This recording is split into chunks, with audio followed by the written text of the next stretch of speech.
Hey there, sleepyheads. Welcome back to the channel. Before we drift into tonight's tale of hidden timelines and time loops, I'd love to know where in the world are you watching from tonight? And what time is it for you right now? Drop it in the comments below. It's always magical seeing how far and wide this sleepy little community reaches.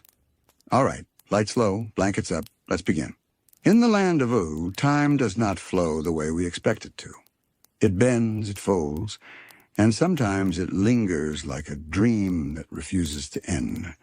From the very beginning of Adventure Time, the world feels like a place where history has already been broken and stitched back together, where the present is layered with echoes of the past, and where the future seems to whisper from around the corner. The surface of Ooo might look playful, colorful, and bright, but beneath it lies the shadow of ages long gone. The Great Mushroom War fractured not only the land, but perhaps time itself. What we see in Ooo is not a simple straight line from beginning to end, but a world suspended between what once was and what could still be. The ruins of old cities rest beside magical forests, and ancient machines sleep quietly beneath candy-coated kingdoms. Everything feels out of place, as though timelines have collided and never fully separated again. This strange weaving of past and future is what makes the flow of time in Ooo so enchanting. We find characters living their days in the present, but they are always haunted, or sometimes guided, by forces far older than themselves. Princess Bubblegum carries the weight of centuries of science and mistakes. Marceline is both young and impossibly old, her memories stretching back 1,000 years to the war that burned the old world away. Even Finn, who seems like an ordinary boy at first glance, is often caught in the pull of destinies larger than a single lifetime. Time in Ooo is like a river, yes, but one that has been split into many winding paths. Streams that sometimes diverge, sometimes loop back into themselves, and sometimes crash together with unpredictable force.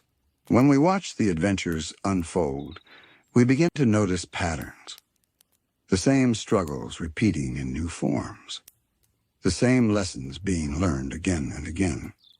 Wars rise, kingdoms fall, and yet life continues, as if each ending is only preparing the ground for another beginning. It is this sense of cycles that draws us toward the hidden mysteries of Ooo. The idea that the world is not just moving forward, but circling through a kind of eternal rhythm. Ice King, for example, is trapped in a personal loop, constantly rewriting his story as Simon and then losing it again. Jake moves through reincarnations, his soul walking the wheel of time, returning again and again in new forms. Even Finn's adventures mirror myths older than he is, reflecting archetypes that echo through countless tales of heroes across worlds. But where do these loops begin and where do they end? If Ooo is caught in such repeating cycles, then perhaps time itself is fragile here, more like a dream than a clock. Dreams do not follow strict order. They fold back, skip ahead, and repeat scenes until we awaken. And in many ways, Ooo feels like a shared dream that never quite ends, a dream that remembers itself and starts again in a new shape. Think of how often the show itself reflects this rhythm. Episodes begin and end with a sense of déjà vu, a familiarity that suggests we are not watching a linear story, but a spiral, circling closer and closer to hidden truths. Finn and Jake's journeys are adventurous, yes, but they are also meditative, touching the edges of cosmic mysteries far greater than themselves. And as the show progresses, the nature of time in Ooo becomes more and more slippery, daring us to question what is fixed and what is forever in flux. Even Prismo, the Wishmaster who exists outside of time, hints at the fragile boundaries of reality. His very existence shows us that Ooo is only one branch among many, and that time can be bent, rewritten, or even reset. The presence of characters like him, and events like the creation of Farmworld, remind us that time is not stable in Adventure Time. It is alive, breathing, sometimes even playful, but never predictable. And perhaps that is why Ooo feels so timeless to us as viewers. Each story is both new and familiar. Each revelation feels like something we already knew, whispered back to us from long ago. It is as if the world itself wants us to recognize that time is not a straight road, but a looping song, sung over and over again in slightly different melodies. When we step back and look at Ooo in this way, the entire land begins to resemble a great tapestry. Threads of past and future weave together into patterns that repeat across generations. Some threads shine brightly, others fade into the background, but all of them are connected. And like any tapestry, what we see depends on the distance from which we view it. Up close, the picture seems chaotic. But from afar, the design begins to take shape.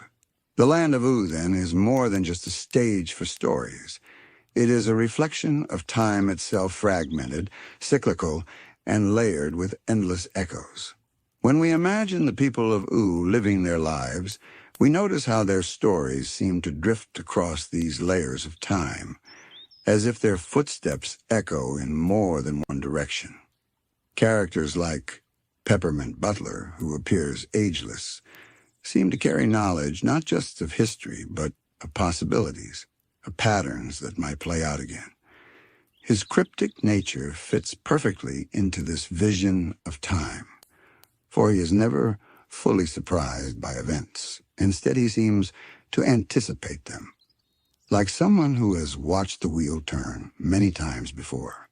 This raises the question of whether the people of Ooo are participants in time or prisoners of it. Do they shape their destinies freely, or are they simply walking paths that have already been drawn? Consider Princess Bubblegum's endless cycles of creation and loss. She builds the Candy Kingdom, watches it crumble, then begins again. Her science is extraordinary, but even with all her brilliance, she cannot escape the rhythm of collapse and rebirth. It is as if the kingdom itself is bound to this cycle, and she, its eternal guardian, must play her role no matter how many times the pattern repeats. Marceline, too, embodies this looping nature of time. Though she is over 1,000 years old, she has never truly left the shadows of the war that shaped her. Memories resurface, songs recall the pain of loss, and her relationships move in spirals, separations, reunions, forgiveness, and distance again. Her story feels less like a straight line and more like a melody played on repeat, each verse carrying new meaning, but always familiar. And then we have Finn and Jake.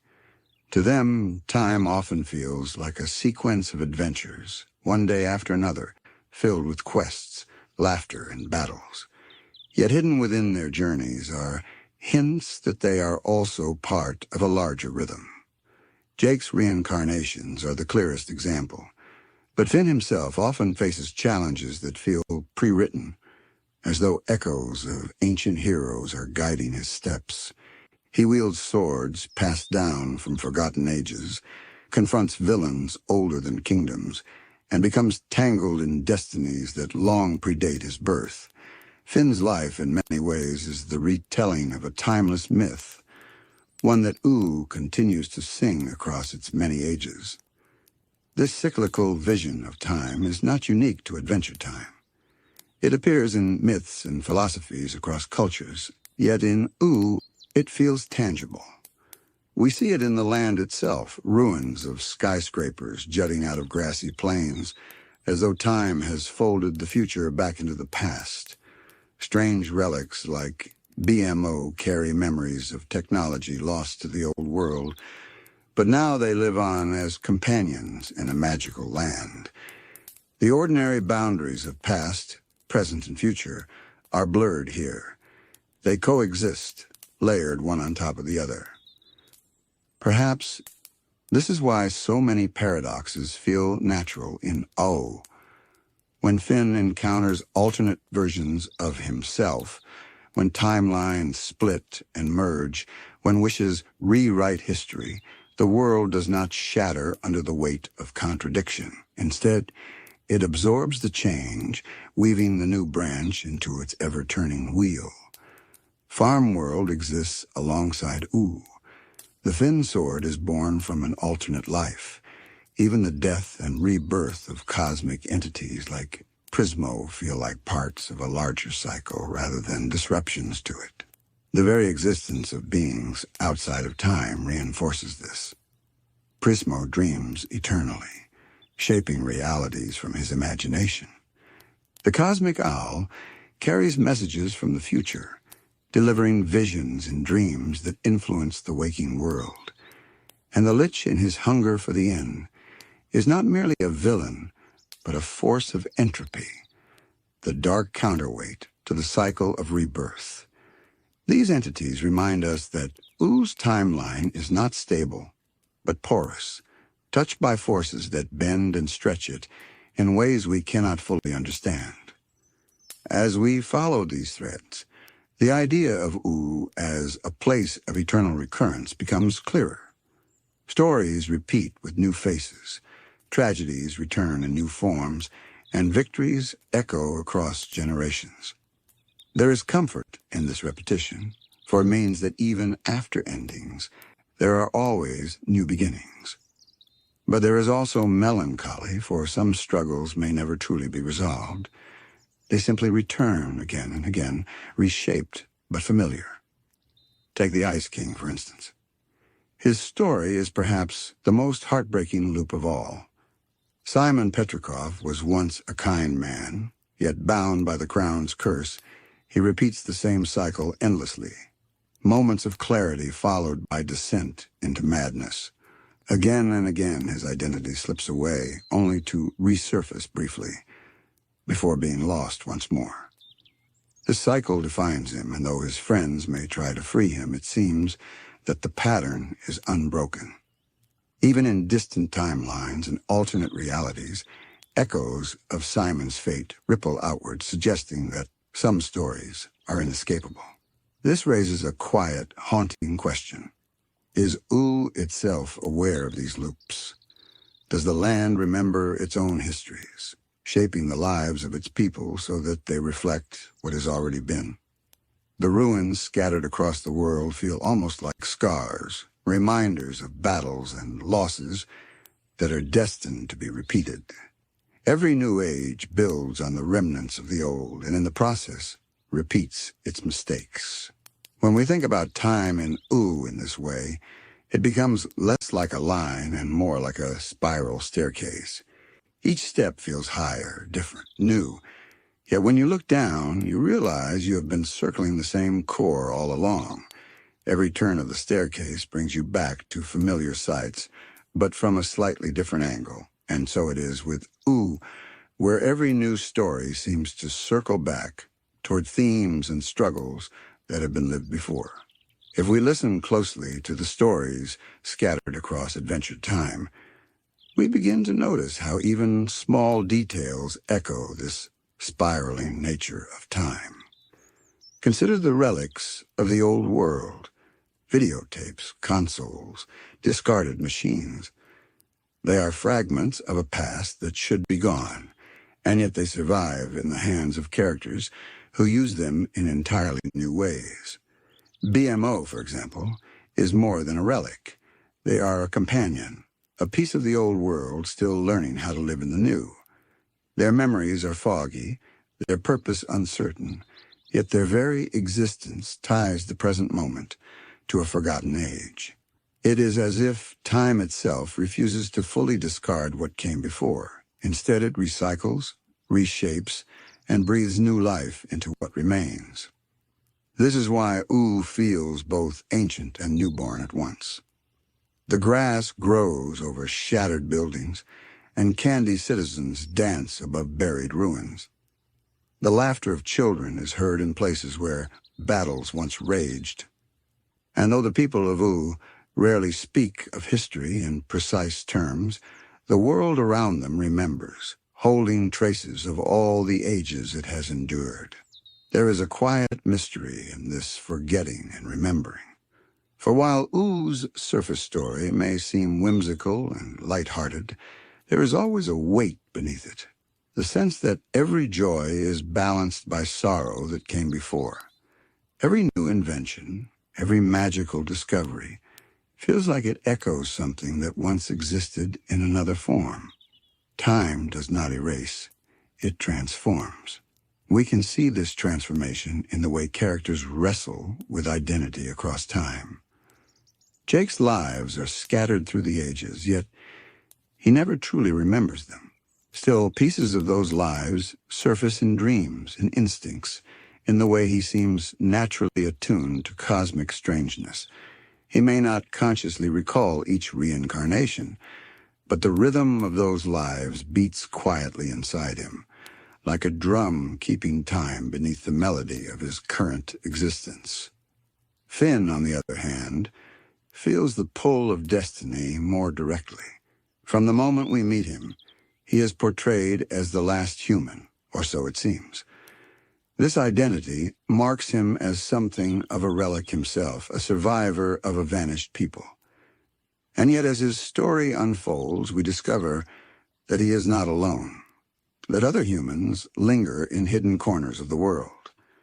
The mystery of humanity's past becomes part of Finn's journey, binding him to the ancient cycle of survival, loss, and rediscovery. In many ways, Finn embodies the rebirth of humanity itself, a spark carried forward into a new age. The cyclical nature of time also reveals itself in the great forces that shape Ooo. Magic and technology rise and fall in waves, each replacing the other, yet never completely disappearing. The Mushroom War was a technological cataclysm, yet out of its ashes rose a world dominated by magic. Still, remnants of machines remain, just as ancient magical artifacts continue to influence the present. Neither magic nor science truly vanishes. Instead, they alternate, echoing the push and pull of time's wheel. This duality is mirrored in the characters who straddle both realms. Princess Bubblegum, a scientist made of candy, fuses biology, chemistry, and a touch of magic in her creations. Marceline, half demon and half human, embodies the union of supernatural and mortal heritage. Even the Ice King, once Simon, stands at the crossroads of human science and magical corruption. Their stories remind us that time's cycles are not simple separations of eras, but intricate overlaps, where each age leaves its fingerprints on the next. And yet the most striking aspect of time in Ooo is how deeply personal it becomes. Unlike the mechanical ticking of a clock, time here flows through the hearts of its characters. Their growth, their regrets, and their choices all ripple outward, shaping not just their futures, but the very fabric of the world around them.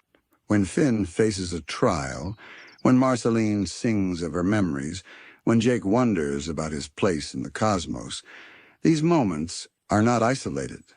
They resonate through the cycle, influencing what comes after, and perhaps even what has already been. Think about the way dreams serve as doorways into time itself. The cosmic owl delivers visions that often seem inevitable, as if he is carrying fragments of the future into the present. These dreams may be cryptic, but they prove true, suggesting that time in Ooo does not simply unfold. It reveals itself in whispers, offering glimpses to those willing to listen.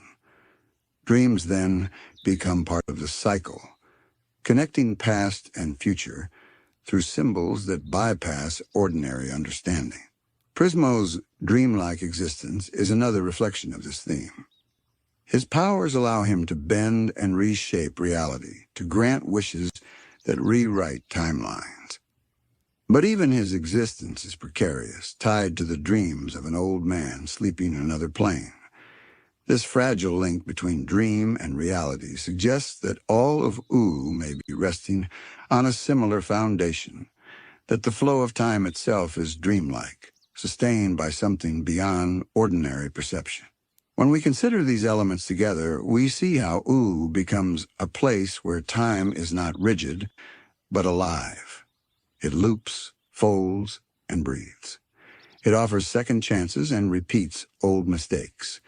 It weaves stories together, creating patterns that are both familiar and ever-changing. The characters live within this flow, sometimes resisting it, sometimes surrendering to it, but always shaped by it. And perhaps this is what makes the world of Adventure Time so soothing, even when its stories brush against sadness or darkness. For though time may bend and loop, it always continues. Endings are never absolute. They are simply transformations. Death gives way to new life. Loss gives way to rediscovery. Old worlds crumble, but new ones rise in their place. There is a gentle reassurance in this rhythm, a promise that no matter how many cycles turn, the song will go on. The very landscape of Ooo carries this promise. Rivers carve new paths where old ones dried up. Forests regrow over ruins. Even deserts, seemingly lifeless, hold secrets waiting to bloom again. The world is always moving, always changing, yet always circling back to life. It is as though the land itself refuses to let time run out, insisting instead on renewal again and again. And so when we talk about the nature of time in Ooo, we are not speaking of cold measurements or unbending laws. We are speaking of cycles, of echoes, of dreams. We are speaking of a world that remembers itself and in remembering begins again. If we lean deeper into the currents of Oo's strange temporality, we notice how even its legends seem to acknowledge the loops of time. Stories within the show are often told as if they have happened before and will happen again. Songs passed down by characters like Marceline or Jake's pups sound like echoes of older tales, fragments of memory stretched across ages. They remind us that in Ooo, stories are not just entertainment. They are vessels, carrying pieces of history forward so that even when the past fades, it never fully vanishes. The Enchiridion, for instance, is more than just a book of heroism. It feels like a relic from countless ages of adventures, each cycle of heroes adding to its weight. When Finn receives it, he is not just given a tool. He is inheriting the wisdom of those who came before, stepping into a role that has been played many times, and in his hands, the Enchiridion becomes a bridge between old cycles and new, between what once was and what will be again. This idea of inheritance is woven into so many relationships. Finn learns from Jake, Jake learns from Lady Rainicorn, and even the most unlikely of characters seem to carry some legacy from the past. Ooo itself feels like a place where nothing is truly new, only newly remembered. Every act of kindness, every act of cruelty has been played out before, and yet each repetition carries the chance for change. That chance, the possibility of doing things differently, is perhaps what gives the cycles their meaning. And yet, the possibility of change does not always come to pass. Some loops feel inescapable. The Crown's curse binds Simon in a rhythm of loss and forgetting, while Betty, in her desperate attempts to save him, falls into her own repeating cycle of sacrifice. Together, they embody the ache of time's grip, the feeling of wanting to break free, but finding yourself caught in patterns too deep to escape. Their tragedy is not just in their suffering, but in the way their love becomes entangled with time itself, a thread constantly pulled but never fully untangled. Still, even within these sorrowful loops, there are glimmers of hope. Each repetition, though familiar, holds small variations. Finn may face battles reminiscent of older wars, but his choices are his own. Jake may walk the wheel of reincarnation, but each life teaches him something new. Marceline may sing of her past, but in sharing her music, she transforms her memories into something healing. These small shifts suggest that even in a cyclical world, there is space for growth, for learning, for change, for gentleness. This tension between inevitability and freedom is what makes Oo's relationship with time so captivating. On the one hand, it feels as though everything is written, that the world is a great wheel turning endlessly. On the other, it feels as though every character holds the power to tilt the cycle ever so slightly, nudging it into a new shape. The wheel turns, but perhaps it does not turn in exactly the same way each time. Perhaps it spirals, circling familiar themes while slowly moving toward something new. We also cannot overlook the role of prophecy in Ooo. Prophecy is, in many ways, the voice of the cycle itself, foretelling events that are destined to occur. Yet prophecies in Adventure Time are rarely straightforward. They are riddles, symbols, sometimes misleading. They reflect not a rigid future, but a pattern that is likely to repeat unless altered by choice. In this way, prophecy becomes a mirror of the cycle. It shows what has always happened and what will likely happen again unless something truly changes. And perhaps that is the secret heart of time in Ooo. It is not a strict prison, nor is it a free-flowing river. It is more like a dance with steps that are often repeated, but always open to improvisation. The dancers may return to familiar movements, but the music shifts, and so does their expression. The beauty of the cycle is not in its sameness, but in the subtle ways it evolves. When we think of Ooo in this way, it becomes easier to understand why the world feels both whimsical and profound. Beneath the candy colors and playful humor, there is a deep recognition of life's rhythms.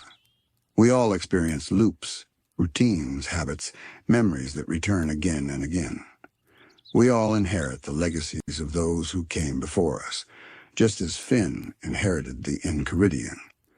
And we all face the challenge of deciding whether to simply repeat the cycle or to change it in small but meaningful ways. Adventure Time, then, is more than a story of adventures.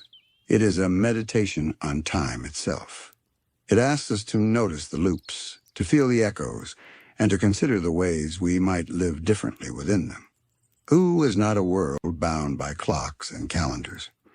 It is a world that breathes in circles, inviting us to listen, to reflect, and to rest in the knowledge that endings are never final.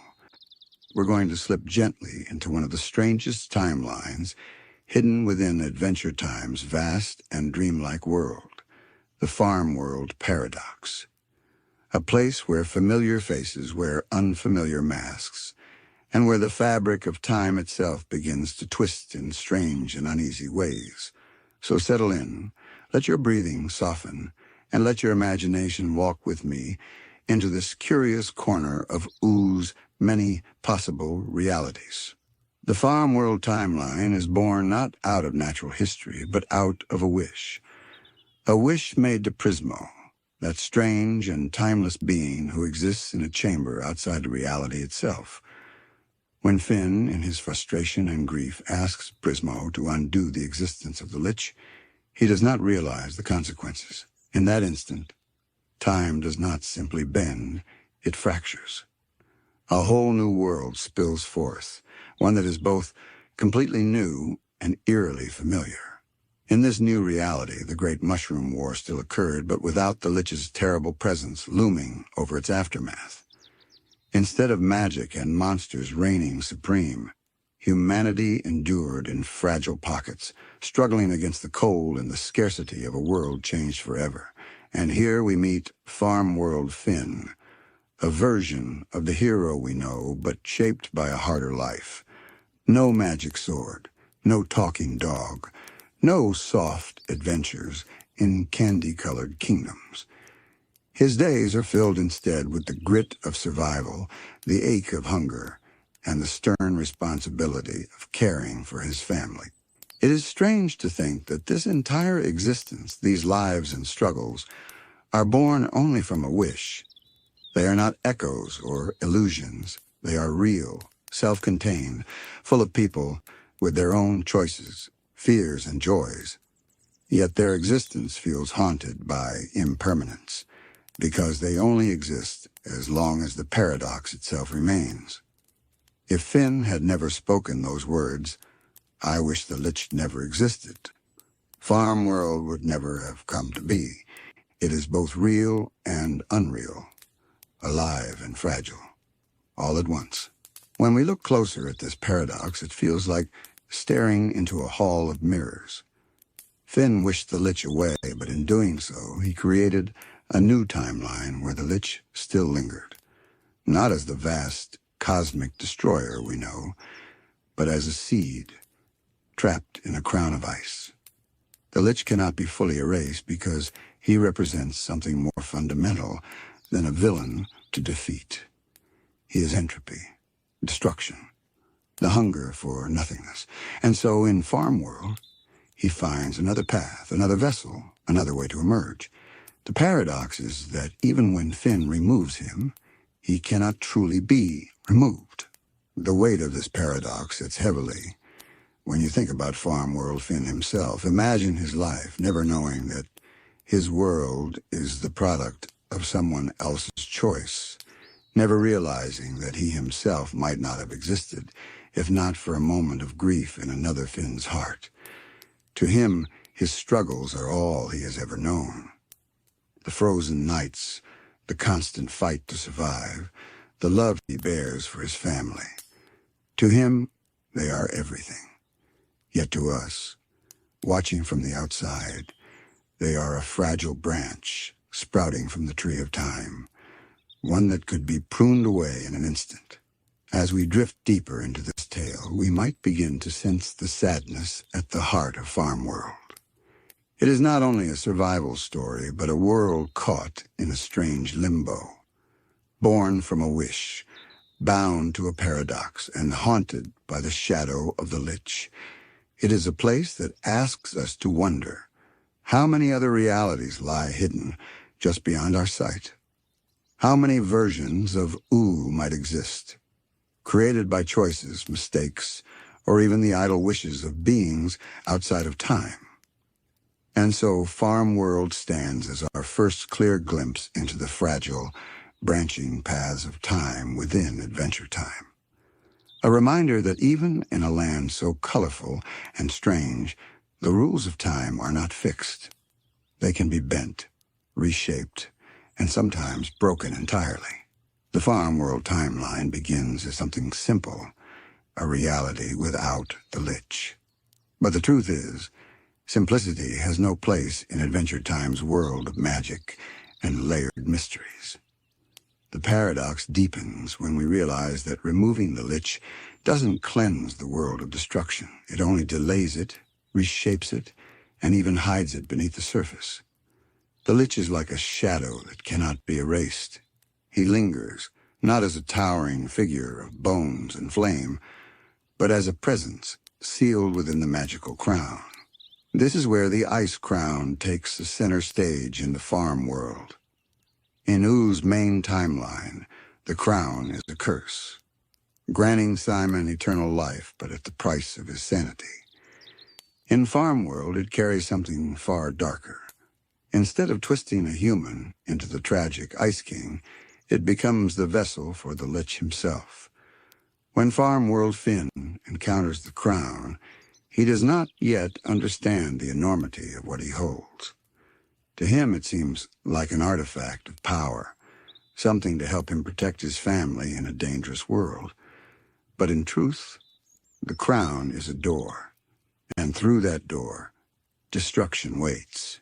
The paradox grows sharper here because the very act of trying to remove the Lich gave him a new path back into existence. By creating a timeline without him, Finn unknowingly ensured his persistence. It's as though the universe cannot accept a version of itself where entropy is truly gone. And so the Lich slips into the cracks of possibility, reborn in this harsher world, waiting for the right hands to lift the crown and set him free once more. When we see Farmworld Finn donning the crown, the contrast between him and our Finn becomes painfully clear. Our Finn is a hero shaped by magic, friendship, and lessons of compassion. Farmworld Finn is a boy of survival, hardened and desperate. The crown preys upon that desperation, whispering promises of strength, of safety, of the power to shield the ones he loves. But in reaching for that power, he begins to unravel. His eyes grow cold, his words sharp, his heart bent toward the Lich's influence. What makes this paradox even more haunting is that Finn's original wish was made to protect. In his grief, he wanted to undo the harm the Lich caused, to keep his world safe. Yet that same wish created a version of himself whose family is placed directly in danger by the very evil he tried to erase. It is a loop of cause and effect that feeds back into itself, where saving one world dooms another. The paradox is not only cosmic, but deeply personal. There is a quiet tragedy to this. Imagine Farmworld Finn's family, the mother who looks to him for protection, the little siblings who cling to his strength. They cannot know that their entire existence is tied to the fragile threads of another boy's wish in another world. They cannot know that every moment of safety they feel might unravel when the crown awakens. Their world is balanced on the knife's edge of paradox, a place where time has bent too far and reality strains against itself. The Farmworld episodes give us only glimpses, but even in those brief windows, the depth of the paradox becomes clear. We see how easily timelines can fracture, how easily new realities can form from a single decision. And we are left to wonder, if one wish can create an entire world, how many countless others might lie hidden, waiting, spun out from moments of choice and chance? In this way, Farmworld is not only a story about survival or tragedy. It is a mirror held up to the heart of Adventure Time itself, showing us that time is not a straight road, but a vast, branching forest of possibilities. Every step leads to a new path. Every path leads to new worlds. And sometimes those worlds exist only because time itself cannot bear to be singular. The collapse of Farmworld begins fittingly with a simple gesture of trust. Farmworld Finn, weighed down by his duty to his family, clings to the crown as if it were salvation. In his hands, he imagines it as a tool of protection, a way to fight back against the endless dangers that stalk his world. Yet each time he touches it, each time he listens to its whispers, he moves closer to a destiny that was already waiting for him. The crown does not grant peace. It binds, it reshapes, it remakes him into something colder, something harsher, something unrecognizable. In Ooo, Simon Petrikov slowly crumbled under the weight of the crown's madness, losing his love, his mind, and his humanity. In Farmworld, the tragedy unfolds faster, like a storm sweeping through fields before the harvest can be gathered. The Lich, sealed within the crown, feeds on Finn's desperation. With each passing moment, Farmworld Finn becomes less a boy and more a vessel, a body borrowed by the darkest force in creation. The boy who wanted to save his family becomes the key that nearly destroys them. Here the paradox shows its cruelest face. The wish that birthed Farmworld was meant to stop the Lich, yet by its very nature, it created a timeline where the Lich could return more completely than before, not as a separate figure to be fought and defeated, but as a seed planted inside the very hero who once swore to stop him. The paradox is not neat. It is not a clean loop or a balanced equation. It is messy, jagged, like a crack in glass that spreads farther the more you try to patch it. The events that follow make Farmworld one of the most haunting explorations of alternate realities in the series. We see a boy consumed by something he cannot understand. We see a family forced to watch as their protector is twisted into their destroyer. And beyond that personal tragedy, we glimpse how fragile the walls of reality truly are. Because once Farmworld Finn succumbs to the crown, his descent into the Lich's grasp creates a ripple effect that threatens the multiverse itself.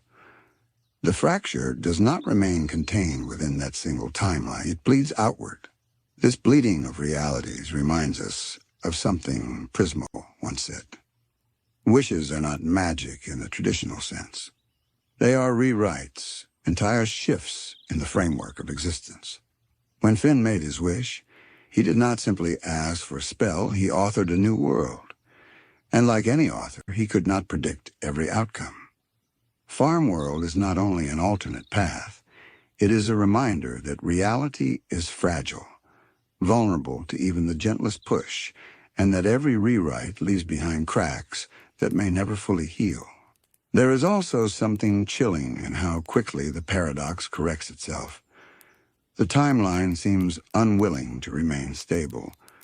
Once the crown awakens, once the Lich finds his vessel, Farmworld begins to spiral toward destruction. It is as though reality itself recognizes that this world was not meant to last.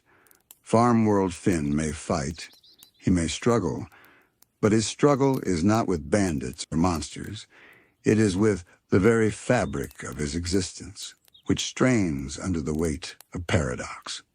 And yet, amid all this sorrow, there is also beauty in Farmworld's tale. For in this broken reflection of Ooo, we are reminded of Finn's essence across timelines. Whether in our world or in Farmworld, Finn is defined by his desire to protect, to shield, to stand between danger and those he loves.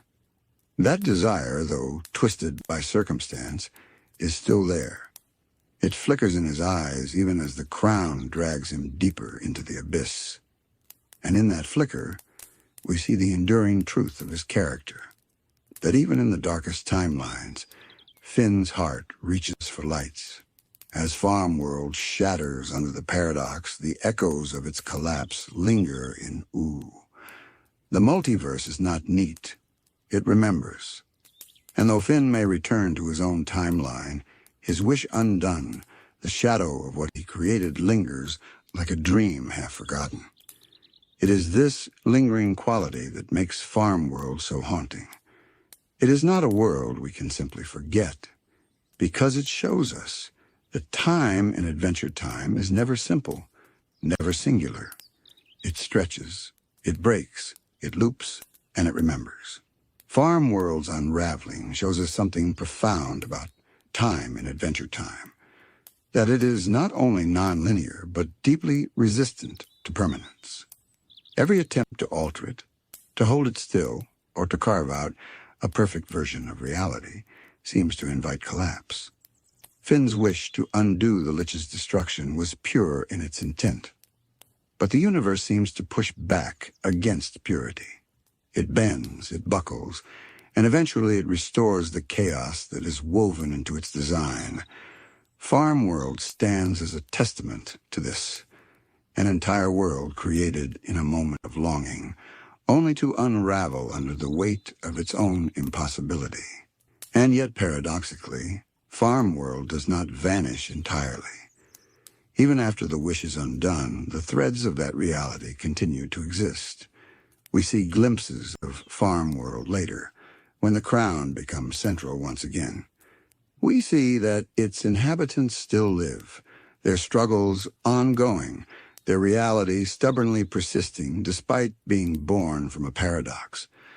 This persistence is almost unsettling. It means that time does not erase its mistakes. It holds on to them, carries them forward, lets them grow and fester in ways we cannot predict. The persistence of Farmworld also forces us to ask a haunting question. How many other paradox-born timelines might exist, hidden in the folds of Oo's multiverse? If one boy's wish could create an entire reality that endures, what might have come from other wishes, other choices, other small shifts in fate? Perhaps there are worlds we will never see, spinning endlessly in quiet corners of existence, each one a testament to the fragile balance between choice and consequence. At the heart of Farmworld lies another truth about the nature of Finn himself. He is a character defined by action, by the desire to change things, to make them better. But his actions ripple outward, and sometimes the ripples strike against the very structure of time. Farmworld is the shadow of that impulse, the reflection of what happens when action collides with inevitability. And though our Finn is spared the fate of his counterpart, the lesson lingers.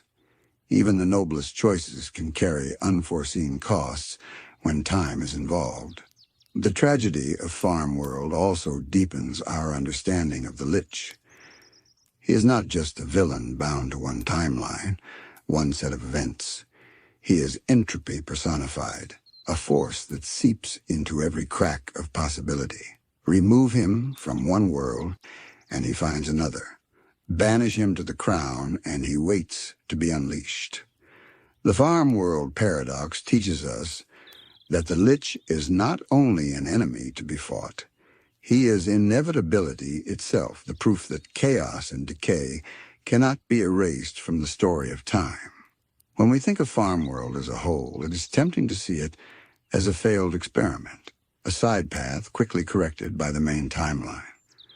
But perhaps it is more than that. Perhaps Farmworld reveals a pattern that underlies all of Ooo, a cycle of branching, collapsing, and persisting. Timelines do not vanish when they falter. They linger, half-broken, reshaped, and echoing across the multiverse. And in those echoes, we glimpse the possibility that Ooo itself might not be singular, but one of countless iterations, each carrying its own shadows and paradoxes. In the end, Farmworld is haunting precisely because it feels both temporary and eternal. It was created in an instant, and yet it endures beyond its undoing. It is fragile, and yet it resists erasure. And within its tragic story, we see the fingerprints of a larger truth. That time and Adventure Time is not a thread to be cut and tied, but a web, tangled and shimmering, stretching into places we cannot fully see. And so, when we leave Farmworld behind, it does not feel like a clean ending. It feels like closing a door in a long hallway, knowing that behind it, life continues in ways we may never understand. The paradox lives on, echoing quietly, reminding us that every wish, every action, every moment has the power to create worlds. Worlds that might endure long after we've forgotten the wish that made them. That is the quiet mystery of Farmworld. A paradox that should not exist, and yet does, pulsing like a hidden heartbeat in the endless loops of time. And as we carry this thought, we drift gently toward the next part of our tale, where another being, older and stranger than Farmworld itself, waits to guide us deeper into the labyrinth of timelines. Prismo's world is not like Ooo, nor like Farmworld, nor like any of the other countless realities that branch and weave through the multiverse. His chamber exists outside the flow of time, suspended in a warm, dreamlike glow, where the laws of beginnings and endings seem to lose their meaning. It is a space where heroes and villains alike can arrive, and where a single wish has the power to redirect the entire course of history. And at the center of this gentle, glowing room lies Prismo himself, cheerful, casual, and endlessly patient, though his patience is born not of choice, but of eternity. To understand the paradoxes surrounding Prismo, we must first understand what he truly is. Unlike Finn or Jake or even the Lich, Prismo is not a person in the usual sense. He is the dream of an old man, sleeping in another plane of existence. As long as that man sleeps, Prismo continues to exist. If the dreamer is disturbed, if he wakes, Prismo disappears, vanishing as though he had never been. And yet while he is here, he holds one of the greatest powers in all of Adventure Time, the ability to grant a single wish to anyone who reaches his chamber. But wishes, as we have already seen in the story of Farmworld, are not simple things. They are not spells or charms that affect one small detail. They are rewrites of reality itself, tearing through the fabric of possibility and stitching it anew. And that is where the paradox begins to unfold. When Finn, in his grief and desperation, wished for the Lich to never have existed, Prismo granted it with a kind of effortless calm. He did not argue, he did not warn Finn about the consequences in detail, though perhaps his tone carried a hint of knowing, because Prismo understands what a wish truly means. He understands that the act of granting it does not remove one path, but rather creates another, branching reality. In that moment, Prismo was not merely helping Finn. He was splitting the river of time into new directions, each one flowing with its own story, each one carrying its own weight of tragedy and hope. This is the heart of the paradox. A wish can change everything, but it cannot erase the echoes of what came before. Even as Farmworld sprang into existence, the original timeline remained. The Lich still existed elsewhere, still haunted Ooo, still pursued destruction. And in Farmworld, the Lich lingered too, hidden in the crown, biding his time. Finn's wish did not cleanse reality. It multiplied it. And in multiplying, it revealed that time is less a straight line and more a branching tree, each branch bearing fruit, some sweet, some poison. Prismo, of course, knows all of this. He has seen countless wishes, countless branches, countless loops. To him, Finn's plea was not unique. It was simply another thread woven into the infinite tapestry. And yet Prismo does not dismiss Finn's pain. He listens with warmth, with humor, with the kind of gentleness that only someone who has watched endless cycles can hold. Perhaps that is why Prismo feels so comforting to us as viewers. He is a guide through the chaos, someone who understands that paradoxes are not to be feared, but accepted as part of the strange nature of existence. The paradox deepens further when we consider what happens to Prismo himself. In one of the most haunting moments of the series, Prismo is destroyed when his dreamer is awakened. His glowing chamber fades, his voice quiets, and for a moment it seems as though he has been erased from existence. And yet this is not the end. Jake, in his grief, makes his own wish to undo what has happened. And in doing so, Prismo is restored, his existence looping back into place, his chamber glowing once again. This act raises questions that ripple far beyond the surface. If Prismo was erased, but then brought back by a wish, is he truly the same Prismo as before? Does he remember every version of himself? Every time he has been destroyed and restored? Or does each cycle create a new Prismo, identical yet slightly shifted? A dream replayed with subtle differences. The series leaves this gently open, and in that openness, we glimpse the depth of the paradox. Because in Prismo's world, even death and erasure are not absolutes. They are moments in a cycle, loops in a greater pattern, corrected by wishes that bend reality back into shape. Prismo is both fragile and eternal, both dependent on a single man's slumber, and yet able to return endlessly through the power of longing. He is a paradox embodied, a being who exists because of a dream, yet who can shape the fate of waking worlds with a single gesture. And as we drift further into his paradox, we begin to realize something deeper, that Prismo is not merely a character who grants wishes. He is a reminder that time itself may be less solid than we imagine, more pliable, more dreamlike, always shifting, always ready to loop back upon itself. Prismo's chamber feels timeless, a place without morning or night, where conversations stretch on at their own pace. For Finn and Jake, stepping into this glowing realm feels almost like stepping outside of existence itself, and perhaps that is the truest description of what Prismo's world really is. Not a place within the multiverse, but a place beside it. This strange position gives Prismo a unique relationship with time. While those within Ooo or Farmworld or any other universe experience events in sequence, one after another, Prismo perceives them differently. He speaks with an ease that suggests he has seen countless outcomes already, countless wishes played out, countless timelines born and broken.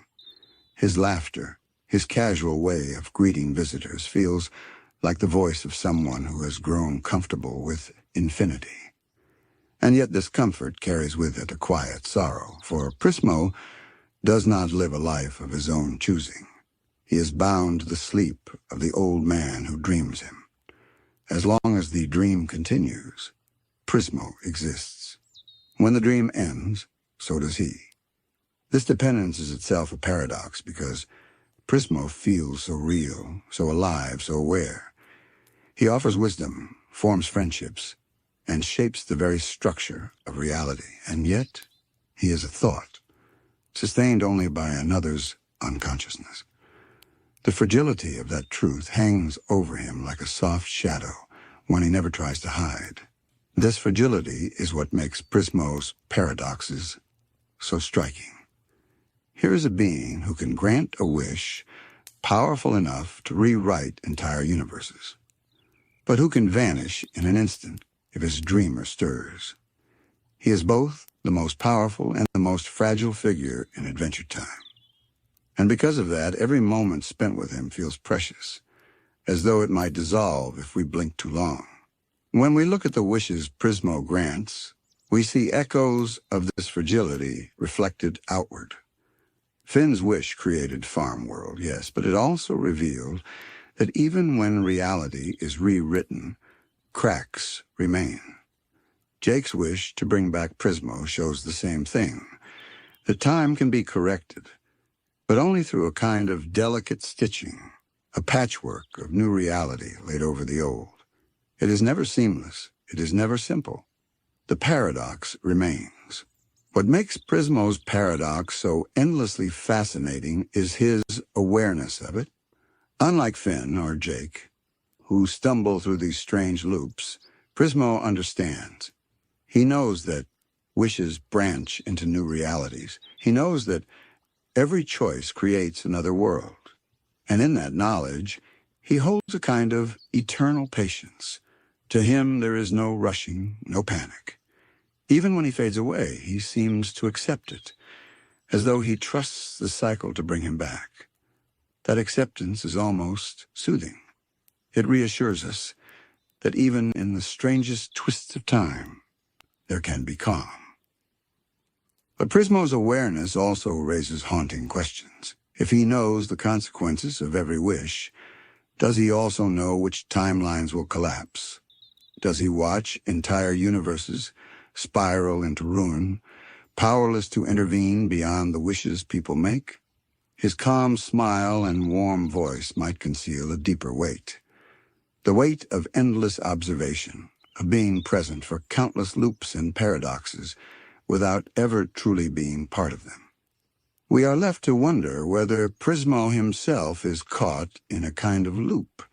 Each time he fades, each time he is restored, does he carry with him all the memories of every cycle?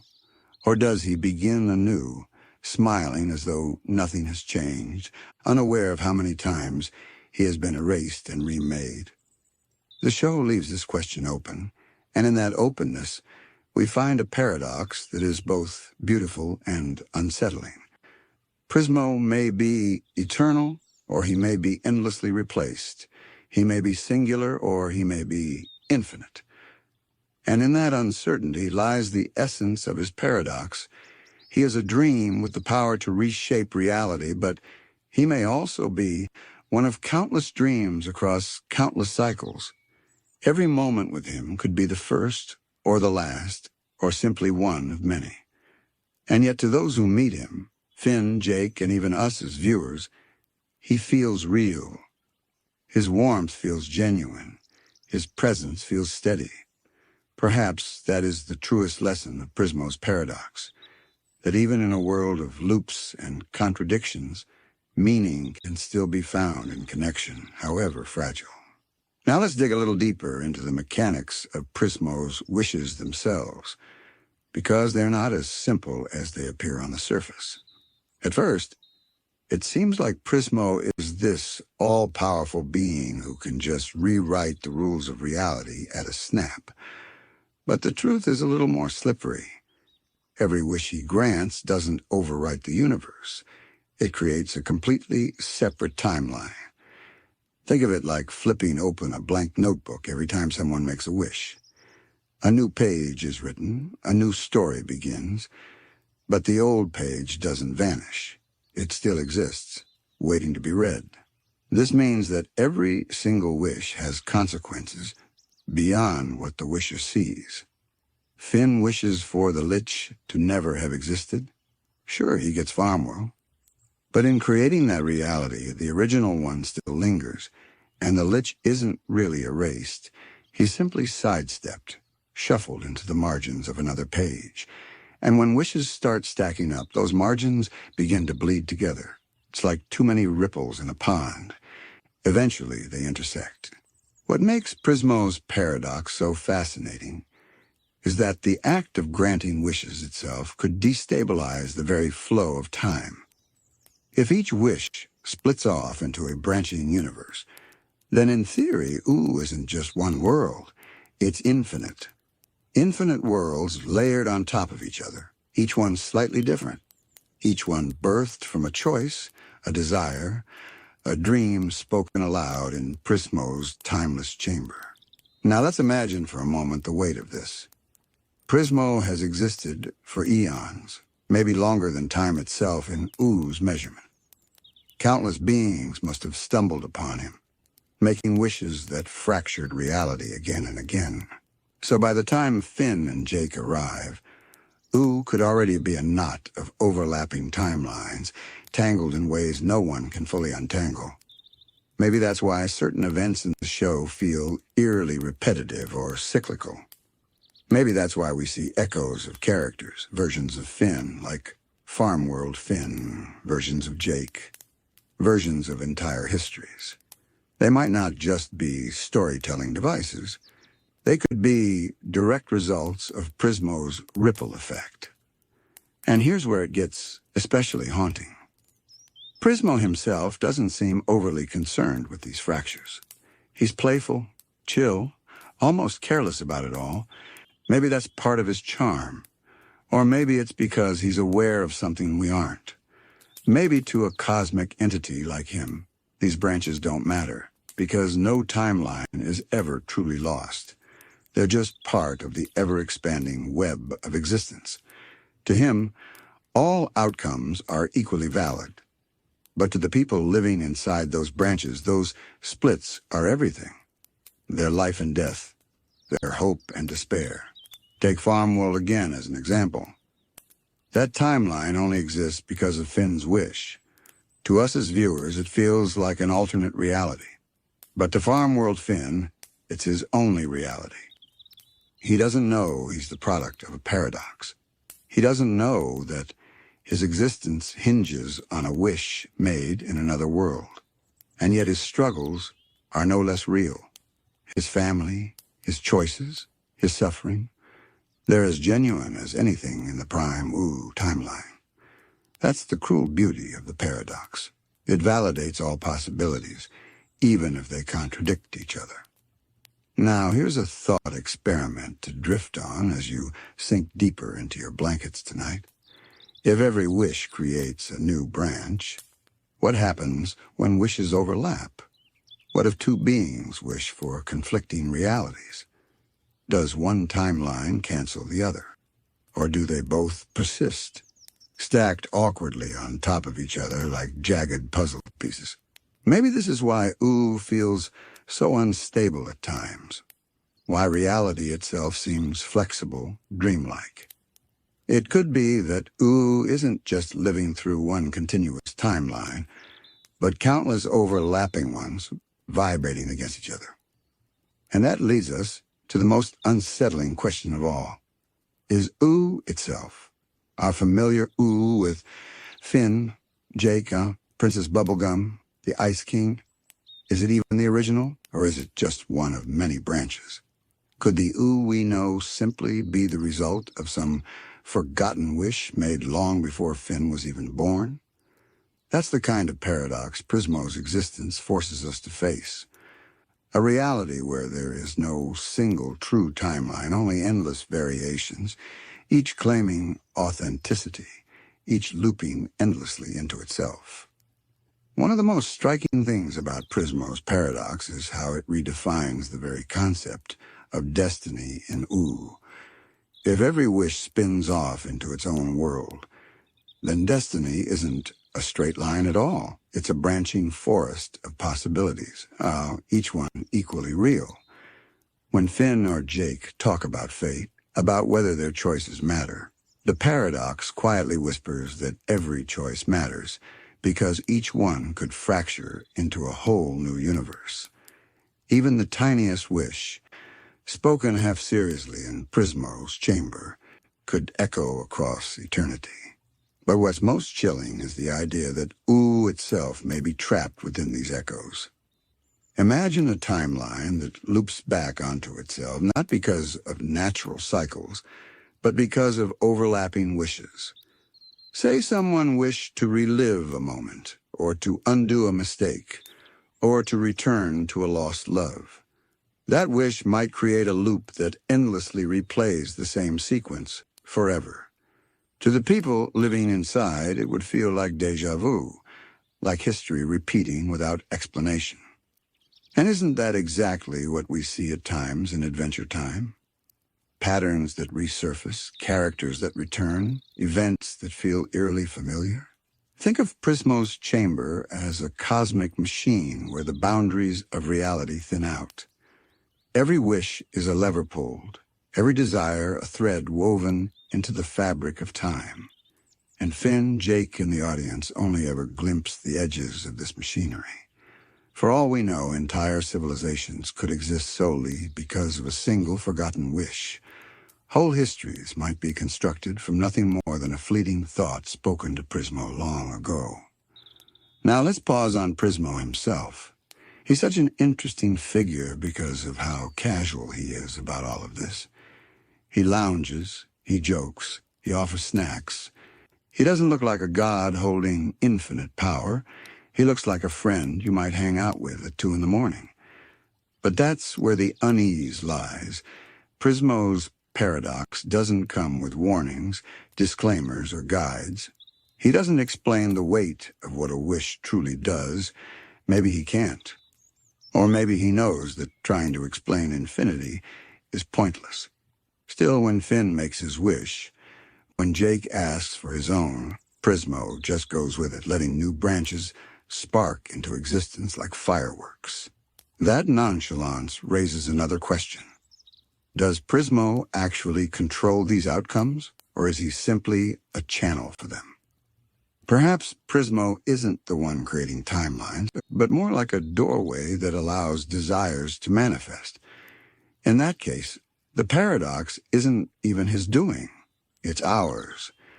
It's the beings who make the wishes, the ones who can't resist trying to bend reality to their will, who are tearing the fabric of time into endless copies. That interpretation makes the paradox even scarier, because it means it could spiral forever without limit. And then there's the moral weight. Every time a new timeline appears, does it cheapen the old one? Or do they all matter equally? If Farmworld exists, if countless other universes exist, then what makes Finn's Ooo more important than the rest? Maybe nothing. Maybe that's the paradox's cruelest lesson. That no story is the main story. No hero is the true hero. They're all just variations of a cosmic symphony, repeating and overlapping endlessly. For viewers like us, it creates this haunting sense that Ooo itself might not be what we think. What if the Ooo we've been following is just one layer of a much larger structure? A dream built on another dream, a wish echoing another wish. The candy-coated adventures, the heartfelt moments, even the tragedies. They could all be shadows of an earlier forgotten reality, and Prismo's paradox ensures that we'll never know for sure. So when we watch Finn and Jake sitting with Prismo, casually tossing our wishes, it feels lighthearted on the surface.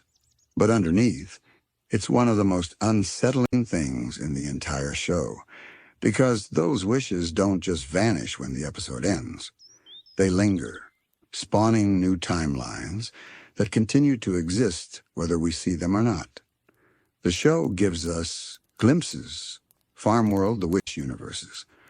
But who's to say there aren't countless others running quietly in the background, unseen but no less real?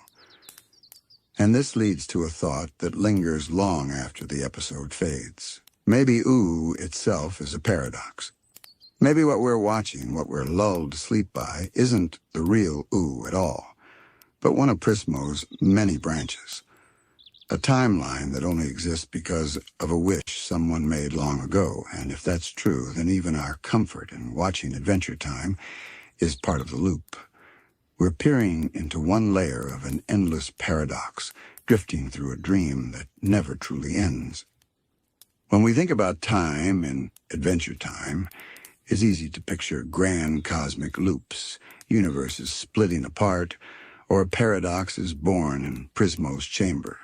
But sometimes, time reveals itself in quieter ways, through echoes of identity, fragments of self, and reflections that live on outside the original. Nowhere is this more beautifully and tragically seen than in the story of the Finn Sword and Fern. At first glance, the Finn Sword seems like a simple magical weapon, another quirky artifact in a world full of enchanted objects. But its origins are anything but simple. It was born out of time itself, created during a moment where Finn encountered an alternate version of himself. That moment of splitting gave rise to a sword unlike any other, a blade that carried within it the soul, memories, and essence of another Finn. Not a copy, not a shadow, but a fully realized person, folded into the shape of steel. There's something haunting in that idea. Imagine every decision you make branching into another life, another self, each one continuing in parallel. Now imagine one of those selves being sealed into an object, forced to live not as a human but as a weapon, carried into battle, swung against enemies, relied upon without rest. The Finn sword was more than a tool. It was a second Finn, a silent companion, existing only because of the strange fragility of timelines. The first time Finn holds the sword, it seems like a gift, a powerful extension of himself. But beneath the surface, it's also a paradox.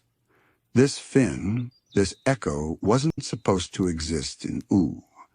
He was meant to continue his own journey in another thread of time, and yet here he is, reduced and reshaped into something different.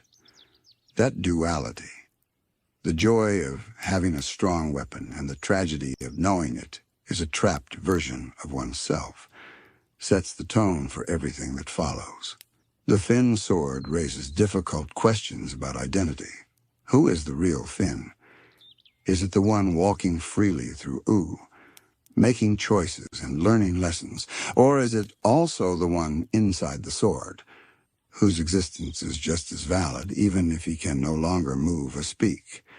And if both are Finn, then doesn't that mean Finn is more than one person, more than one timeline? Perhaps he is a collection of selves, overlapping and layered, all struggling to be whole. As the story unfolds, we see how fragile this balance is. The Finn sword, despite its magical resilience, eventually becomes damaged. When it is shattered, its spirit does not simply vanish. Instead, it is drawn into a new form, merging with the essence of the grass sword. This fusion brings forth something entirely new, Fern, a living, breathing being who is both Finn and not Finn, shaped from timelines colliding, mistakes compounding, and destinies twisting together.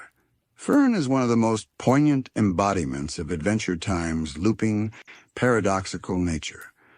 He is a character born of accident, of broken magic, and fractured time. Yet he is also real, with feelings, struggles, and a desire to belong. Watching Fern wrestle with his identity is like watching a reflection struggle to step out of the mirror. He knows he is tied to Finn, yet he longs to be more than just a shadow. What makes this so moving is the quiet inevitability of it all. Fern cannot escape what he is, just as Finn cannot escape the consequences of choices made across timelines. Their bond is tragic because it is both intimate and adversarial. Fern is, in many ways, Finn's own shadow self, his double, his mirror, his looped echo.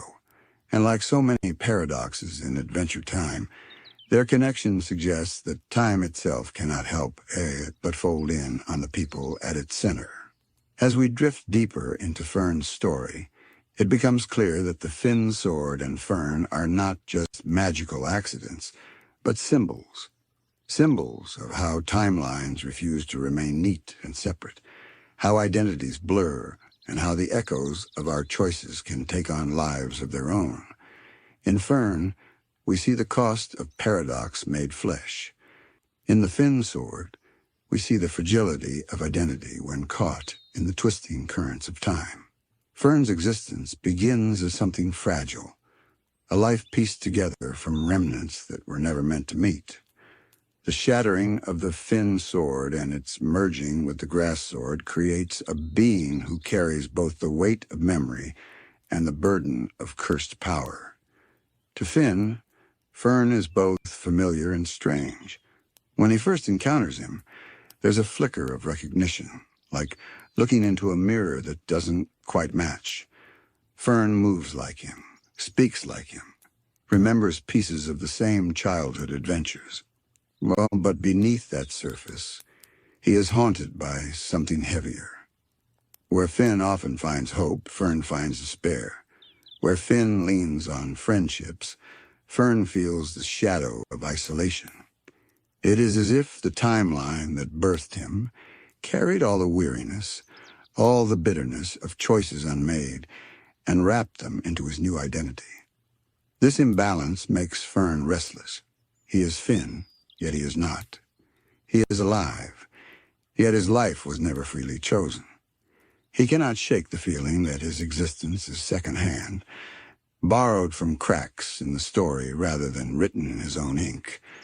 The grass sword's curse lingers heavily in Fern, amplifying his doubts.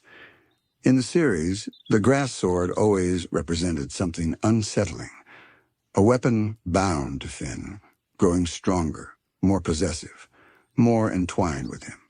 When its essence fuses with the fractured soul of the Finn sword, that unease takes shape in Fern himself. He becomes a living paradox, both the embodiment of a hero and the embodiment of a curse. This duality makes him unpredictable, torn between moments of tenderness and sudden bursts of violence. For Finn, this is deeply painful. Imagine looking at someone who has your face, your memories, your laugh, and yet who resents you for existing. Fern becomes a constant reminder of how fragile identity can be. In some ways, he is Finn's guilt made flesh, the guilt of having a counterpart trapped inside a sword, the guilt of carrying cursed magic, the guilt of making choices that led to unintended consequences. When Fern lashes out, it is not only against the world, but against Finn himself, as if he wants to reclaim the life he feels was stolen from him. There is something deeply dreamlike in their encounters, almost like scenes from a recurring nightmare. Fern's presence disturbs the balance of Ooo, just as a paradox always does. His struggles echo a truth whispered throughout Adventure Time, that when timelines fracture, they do not simply disappear. They leave traces, echoes, lives that continue in strange directions. Fern is one of those echoes, walking and breathing, and Finn must face him not as an enemy, but as a part of himself. What's so haunting about Fern is how real he is. He isn't just a hollow copy. He loves, he hurts, he questions his purpose. He grows angry when others dismiss him as less than Finn, because he knows he is no less alive. And yet deep inside, he wrestles with the knowledge that his very existence is tied to a mistake, a broken sword, a cursed fusion, a moment of fate gone wrong. That awareness pushes him into darker places, as though he wants to prove that he is more than an accident. For the viewer, Fern's journey feels almost like watching a cycle of reincarnation. He is Finn reborn, yet altered, carrying both familiarity and strangeness. He is like a memory come back in a different form, reminding us that time is rarely straightforward. The show handles him with a quiet sadness, never shying away from the tragedy of his existence. And yet, even in that sadness, there is a strange beauty. Fern proves that even broken timelines and shattered identities can produce something meaningful, even if that meaning is painful. As their story continues, Finn and Fern become locked in a bond that is both brotherly and adversarial. They are each other's mirror and rival, each representing a possible outcome of the same life. Watching them clash feels less like good versus evil, and more like destiny wrestling with itself, trying to reconcile two truths that cannot coexist. And as with so many of Oo's time-bending mysteries, the resolution is never simple, never clean. The more we sit with Fern's story, the clearer it becomes that his existence is less about battles and more about identity. Adventure Time has always loved to explore who its characters are beneath their outward adventures. With Fern, that exploration becomes especially layered. He is a reflection who longs to be seen as real, a paradox given voice. His every interaction with Finn feels like a quiet plea. Acknowledge me. Don't let me be just your shadow. And yet that recognition is the very thing Fern struggles to receive. Friends who once laughed alongside Finn cannot help but compare the two. They see Fern's face and expect the same optimism, the same steadiness, the same warmth. But Fern's nature is more jagged. The curse inside him weighs heavily, tinting his perspective darker. He doesn't smile as easily. He doesn't brush off setbacks with the same resilience. For those around him, it can be unsettling, and for Fern, it is isolating. He wants to belong, but his very presence seems to remind others of what he is not. This isolation festers, and as it grows, Fern begins to embody the tension between being someone's reflection and being someone in his own right. That tension mirrors the larger theme of time loops in Adventure Time. Each timeline, each echo, wants to assert its reality. Farmworld Finn is just as real as our Finn. Prismo's wish-born universes are just as alive as the mainline Ooo. And Fern is just as valid as the boy who once swung the grass sword. But validation does not always come freely. It must be wrestled for, and Fern's struggle becomes a living metaphor for that fight. There's a particular melancholy in watching Finn and Fern together. Their clashes are not purely physical. They are emotional. When Finn looks at Fern, he sees all the what-ifs that his own life avoided. He sees the weight of a curse that could have consumed him, the bitterness that could have taken root, the loneliness that might have become his defining trait. Fern, meanwhile, looks at Finn and sees everything he can never be, the original, the chosen, the one who belongs without question.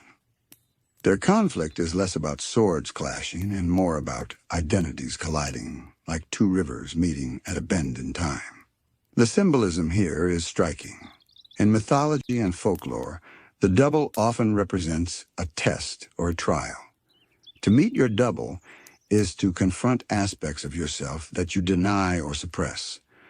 Fern is Finn's double in this very sense, a living embodiment of the fears and flaws Finn might wish to ignore. Yet the paradox makes it impossible to turn away. Fern exists, and he demands to be reckoned with.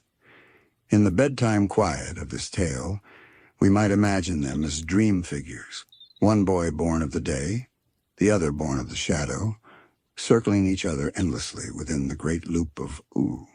Fern's transformation into the Green Knight later in the series only deepens this imagery.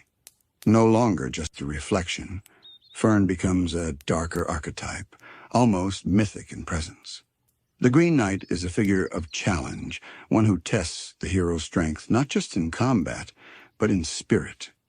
In some ways, Fern is Finn's greatest challenge because he cannot be defeated by victory alone. To overcome Fern is to confront the paradox itself, the idea that life is never singular, that identities bleed across timelines, that echoes can become rivals. And yet there is tenderness woven into their conflict. Despite everything, Finn never truly abandons Fern.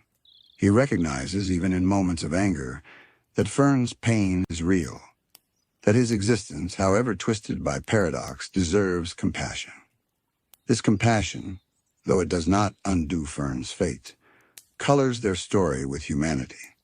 It reminds us that even within cycles of repetition and loops of time, empathy remains a constant. When we reflect on the Finn Sword and Fern as part of the broader lore, we can see how they serve as a small-scale mirror of Ooo itself. Just as Ooo is built on countless loops of history, wars repeating, kingdoms rising and falling, Finn is mirrored in Fern, his story repeating in a slightly altered, darker form. The paradox lives not just in grand cosmic structures, but in the intimate struggle between two versions of the same boy. It is as though time is whispering. Nothing ends cleanly. Every story leaves an echo. Every identity leaves a shadow. And in those shadows, new stories are born. Stories like Fern's, filled with longing, conflict, and the quiet tragedy of being real, yet not fully recognized. As Fern's story winds toward its conclusion, we're asked to sit with a kind of sadness that Adventure Time handles so well. This isn't a loud, dramatic tragedy, but a quiet recognition that some lives burn brightly and briefly, leaving behind ripples rather than monuments. Fern, who once demanded recognition, finds himself slowly unraveling, his form fracturing, his curse consuming him. And yet, in that unraveling, there is a strange peace. In his final moments, Fern is not defined by his bitterness or his anger, but by his bond with Finn. The two share a connection that goes beyond rivalry and beyond the paradox of reflection. They are, in a sense, two halves of one whole. When Fern fades, he leaves Finn, not with a scar, but with a gift, the seed that grows into a new tree, a living monument to his existence. That tree becomes more than just scenery and Ooo. It stands as a reminder of Fern's journey, a symbol of how even lives born from paradox and strangeness can root themselves in the world. Every leaf that grows whispers his presence into the wind. Every shade of green becomes a quiet echo of his time as both reflection and night. For Finn, and for us watching, it is a reminder that even the most complicated identities can leave beauty behind. There's also a larger resonance in Fern's end. His story closes a loop that began with the Finn Sword, with the fractured timeline of Prismo's wish. It is as though Ooo itself insists on balance. What is split must eventually be reconciled. What is cursed must eventually return to peace. Fern's transformation into a tree is not an erasure, but a continuation, his essence folding back into the fabric of the world. Just as past ages leave ruins and relics scattered across Ooo, Fern leaves his own legacy rooted firmly in the soil. If we step back and think about Fern through the lens of time, he is proof that paradoxes do not always demand resolution in the traditional sense. Sometimes the loop doesn't close neatly. Sometimes it changes shape, branching like the limbs of a tree, extending outward in new directions. Fern's paradox was never truly solved, but it was softened. His existence was woven back into the world in a way that allowed both Finn and Ooo to carry on. In this sense, Fern embodies a truth about time that we all feel in quiet moments.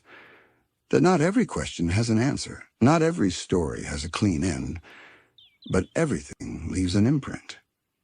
For Finn, Fern's passing marks a step in his own growth. To confront a reflection of himself, to fight it, to mourn it, and finally to honor it, is a rite of passage unlike any other. It asks Finn to grapple not only with who he is, but with who he might have been. And that kind of self-reckoning is at the heart of so many great adventures. The paradox of Fern forces Finn to see that he is not static, not singular, and not immune to the weight of echoes.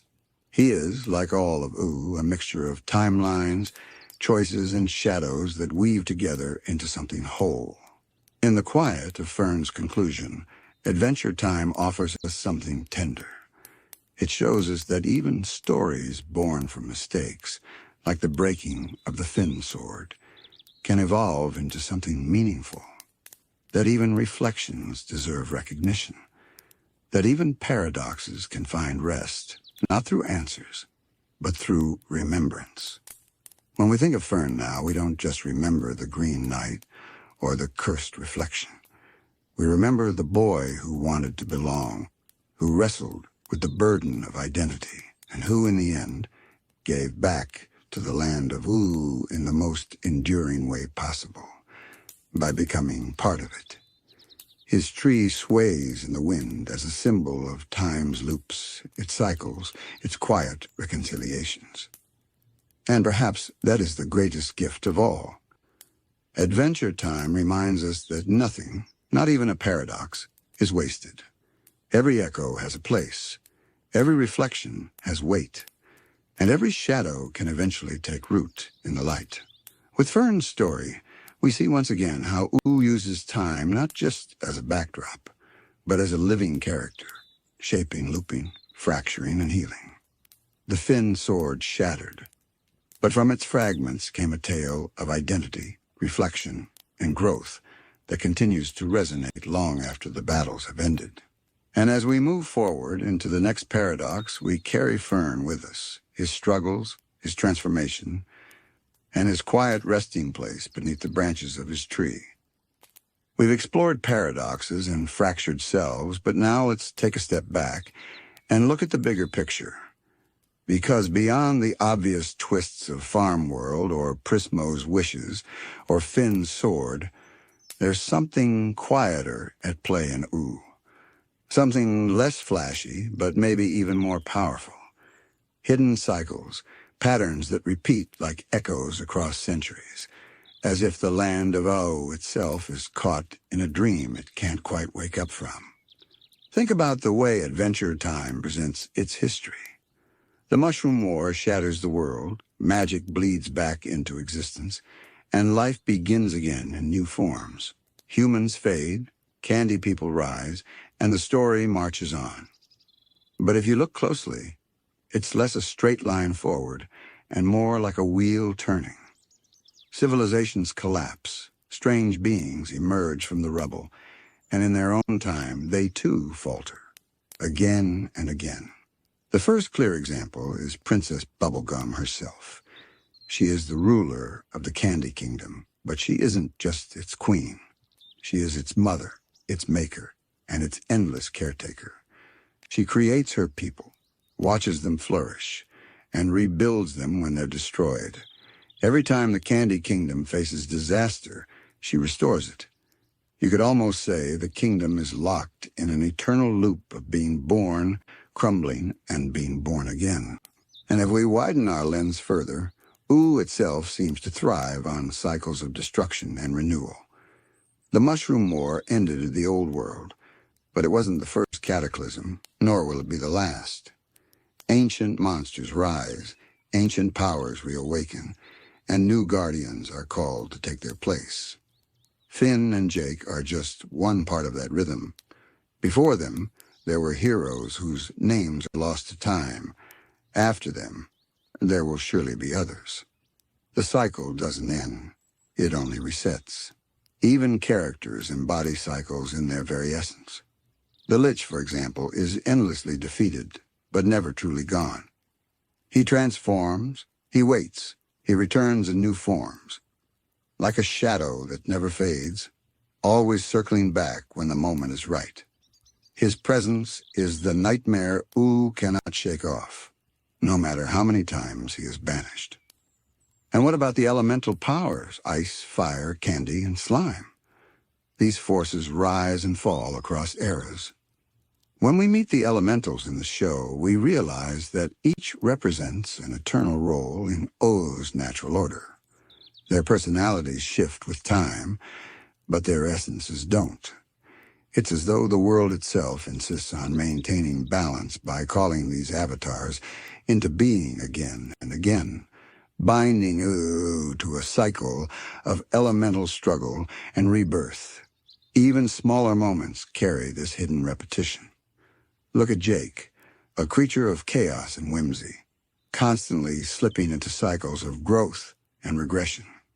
One episode he's maturing, reflecting on life and fatherhood. The next, he's back to lazy antics, as though time folded back on itself. It's a micro-loop inside his character, a reflection of how no growth is ever perfectly linear. If you listen closely, the show often hints at this cyclical heartbeat. Dreams bleed into reality.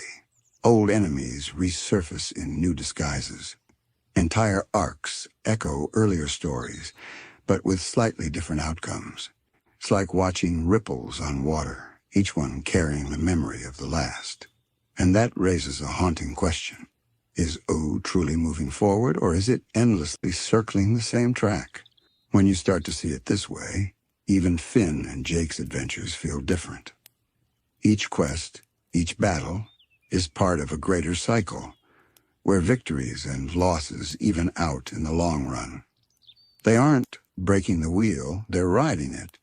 And maybe, just maybe, they're only the latest in a line of dreamers, playing out a story that Ooo has told before, and will tell again. If we trace these patterns carefully, it feels as if Ooo itself is whispering that history is not a straight path, but a spiral. Take the elementals again. When the candy, slime, ice, and fire avatars clash in the series, their conflict isn't presented as something brand new. Instead, it's the reawakening of something ancient. This struggle is older than the Mushroom War, older than the rise of the Candy Kingdom. It has happened before, and it will happen again. Each elemental may carry a new face, but their essence remains fixed, locked into a repeating role. They're less individuals and more actors cast in an eternal drama staged by the land itself. And then there's Marceline. Her story, when seen through this lens, is another echo of cycles. She is a vampire who has lived through ages of change, watching Ooo crumble and rebuild around her. But her own journey mirrors Oo's rhythm of loss and renewal. She loses family, gains companions, loses them again, and slowly rebuilds her sense of belonging. Every relationship she forms seems to reflect that circular beat of destruction followed by creation. Even her long and complicated bond with Princess Bubblegum fits into this rhythm, breaking apart and then being pieced back together again and again until it finally settles. Another quiet cycle we can't ignore is Simon Petrikov's transformation to the Ice King, and eventually back toward Simon. His life is a loop between humanity and madness. He loses himself, becomes trapped in an endless cycle of forgetting, and only through Finn, Marceline, and Betty does the possibility of restoration merge. Yet even when Simon is freed, the shadow of the Ice Crown remains. The curse lingers, as though the crown itself ensures that Ooo can never be entirely rid of that icy cycle of loneliness and obsession. And if you zoom even further out, you begin to notice that Adventure Time as a whole mirrors this repetition. Episodes often play with loops of tone and storytelling. One episode might end with a sense of finality, but in the very next, we find ourselves circling back to something familiar. Characters wrestle with the same themes in different guises: identity, loss, growth, letting go. It feels as though the show itself is caught in its own recursive rhythm, never fully escaping its central questions, only reframing them. Even Finn, the hero who's supposed to embody growth and change, is not immune to these loops. He matures, he falters, he grows again, and then returns to questions he thought he'd left behind. One day he's grappling with the weight of responsibility. The next, he's back to being a goofy kid. And then he's thrust into deep existential crises. His arc isn't a straight line from boy to man, but a spiral that circles back on itself while still inching forward. His sword, his arm, his many versions of self, each one is both an ending and a beginning, tying him to that greater rhythm of cycles. The Land of Ooo itself seems designed to remind its people, and us, that nothing ever really ends. Old ruins dot the landscape, remnants of forgotten civilizations. Yet those ruins never truly disappear. They remain as markers, ghosts of what once was, waiting for new life to bloom among the rubble. Even when something is destroyed beyond recognition, like the human cities after the Mushroom War, its bones linger as foundations for what comes next. And maybe that's why so many of Adventure Time's most haunting moments feel both fresh and familiar. When we watch Princess Bubblegum rebuild her kingdom for the 100th time, or the Ice King relapse into madness after a moment of clarity, or Finn wrestle with yet another reflection of himself, we're not just seeing characters move forward. We're seeing them caught in Oo's eternal dance of repetition.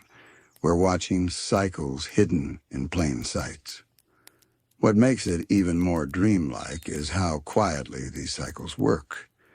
They don't always announce themselves.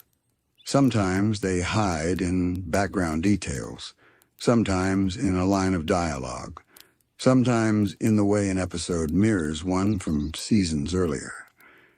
They're like whispers in a dream that you can only half remember, clues that the world you're watching is far older and more cyclical than it first appears. The cycles become even more vivid when we turn to the miniseries Stakes, which focused on Marceline's attempt to break free from her vampire nature. At first it seemed like a final confrontation, a way of ending her immortal cycle of hunting and being hunted. She longed to be free of her vampirism, to become mortal again, to close the loop. Yet the very act of trying to sever that cycle awakened the old vampires, reintroducing them into the world. What Marceline thought would be her release became another turn of the wheel. Only when she finally accepted who she was did the cycle soften, but it never fully disappeared. The pattern remained, lingering like the echo of a lullaby that refuses to fade. This theme also emerges in elements when Ooo becomes reshaped into exaggerated versions of candy, ice, slime, and fire. Once more, we see the old archetypes rising, consuming the land, and forcing Finn and Jake into the role of restorers. The arc plays almost like a memory, as though the land itself remembered ancient struggles and chose to replay them, only now through the people of this age. It is not just history repeating, but the universe insisting on balance through repetition. Every attempt to shift the scales too far in one direction only sets the stage for another correction, another return to the cycle. And then there are subtler moments, like Betty's endless quest to save Simon. Her story is heartbreakingly cyclical. She sacrifices her future to protect him, then she sacrifices her present, and finally she risks her very self. Each step circles back to the same desire, the same unanswered question. Can love undo the loop of the crown's curse? Even as Betty's form and role transform, the essence of her struggle stays constant. In the end, she merges with Golb, becoming part of something vast and unknowable, and yet even that feels like another turn of the wheel. Betty doesn't end. She changes form, her love and sacrifice folding into Oo's eternal rhythm. Perhaps the most striking sign of Oo's hidden cycles is how the show ends, and how it does not truly end at all. Come Along With Me, the final episode, presents us with a battle that feels like the climax of everything. The stakes are cosmic, the characters are united, and the future of Ooo hangs in the balance. Yet in the closing scenes, after the dust settles, we shift to the distant future. Shermie and Beth appear, wandering through a world both familiar and strange, guided by the sword that once belonged to Finn. It is a quiet reminder that even the grand finale is just another turning of the wheel. Heroes change faces, stories take new forms, but the cycles continue. The presence of Shermie and Beth suggests that the adventures never truly stop, that Oo's hidden patterns will always reassert themselves in new guises. Today it is Finn and Jake. Tomorrow it may be Shermie and Beth. The land itself ensures that the rhythm of heroism, conflict, and rebirth endures. We are left with the impression that the stories we witnessed were but one loop in an endless sequence of loops, each echoing the last in ways both subtle and profound. Even the presence of Golb, the embodiment of chaos and disorder, fits into this idea. At first glance, Golb seems like the enemy of cycles, the great disruptor. Yet when you look closely, his appearances are not random. He emerges when the cycles reach their breaking point, when too much has built up and something must reset.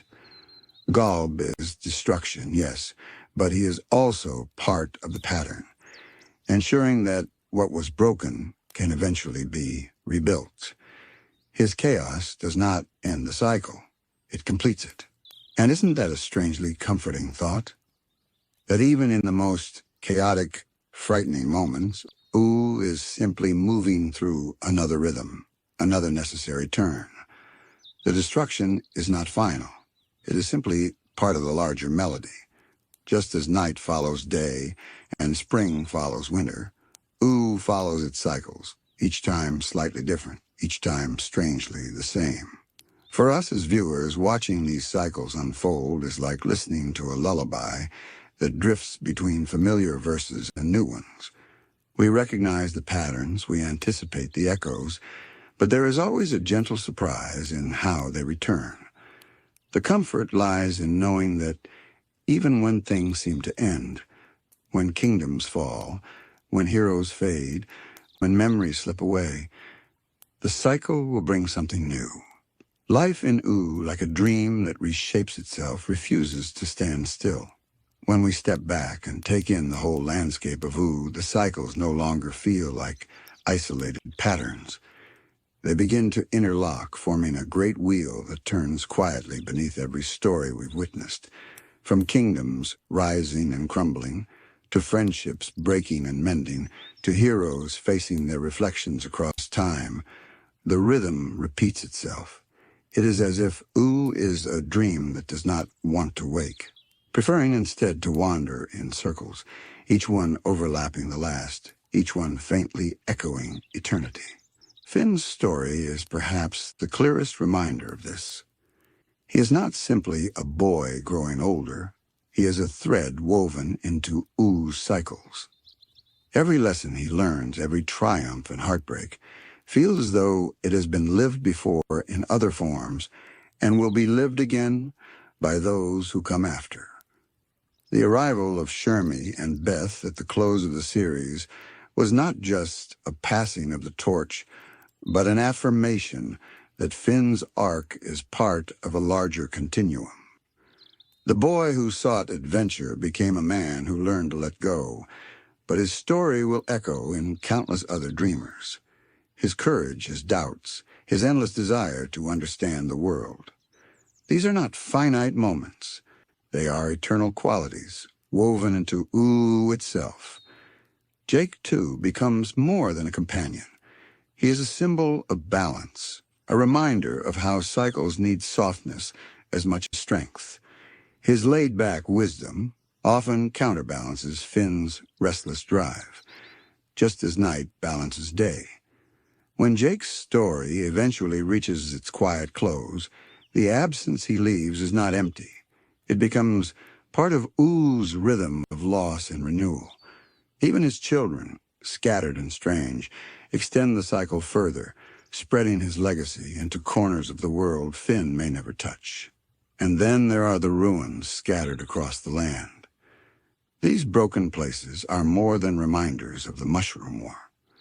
They are monuments to cycles. The remnants of old skyscrapers turned into playgrounds for candy children, the shattered highways repurposed as paths for travelers. All of these speak to a world that refuses to stay still. The past lingers, but it does not remain frozen. It is reclaimed, reshaped, folded into the present. Ooo thrives on these layers, each one built upon the bones of the last. The deeper we look, the more we see that cycles do not only happen to people in kingdoms. They also occur in feelings, in memories, in the very way time is experienced. Dreams slip into waking life. Songs sung in one generation reappear in another. Even the show's musical motifs often return, carrying with them an echo of earlier emotions. Adventure Time does not simply tell a story. It creates a feeling of recurrence, of déjà vu, where each new moment reminds us of one we've known before.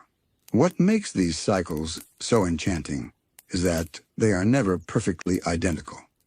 Each loop is slightly altered, carrying a fragment of change. Marceline may lose and find love again, but the love grows deeper with each return. Simon may fall back into the Ice King's madness, but each recovery leaves behind a faint residue of hope. Finn may face countless battles, but each one shifts his understanding of himself. The cycle is never a trap. It is a spiral, drawing characters inward and outward at once, teaching them even as it repeats itself. Perhaps that is the truest hidden secret of Oo's cycles. They are not there to hold its people captive, but to guide them gently through the patterns of existence. In the repetition, they learn resilience. In the echoes, they discover meaning. In the eternal return, they find comfort that nothing, no loss, no ending, is ever final. Everything will come again in a new form, carrying a new song. As viewers, when we lie back and let these patterns wash over us, It feels strangely similar to drifting into sleep. Each loop of story, each cycle of life in Ooo, is like the rhythm of breathing in and out. It soothes, it reassures, it carries us deeper into a dream where endings are never endings, and beginnings are never entirely new. And this is where the hidden beauty lies. Oo's cycles are not separate from its time paradoxes. They are the quiet foundation that makes time loops possible. When we begin to see how often the land turns back on itself, how often characters retrace their steps, how often history repeats, we realize that Ooo may be caught not only in cycles of nature and history, but in cycles of time itself. The loops may not just be symbolic, they may be literal, woven into the very fabric of existence. So as we close this chapter of our exploration, we can let ourselves drift with the thought that Ooo is a place where time is never fixed, where stories never settle into finality, and where cycles turn endlessly, like the gentle rocking of waves at night. And in the next part of our journey, we'll step directly into this mystery, into the possibility that Ooo itself is more than cyclical. It may be trapped within loops of time, repeating its own fate in ways far stranger and more wondrous than we first imagined. If we have followed the threads of Oo's hidden cycles, then the final step is to ask the quiet, unsettling question. What if the Land of Ooo is not only cyclical in its stories and archetypes, but truly looping in time itself?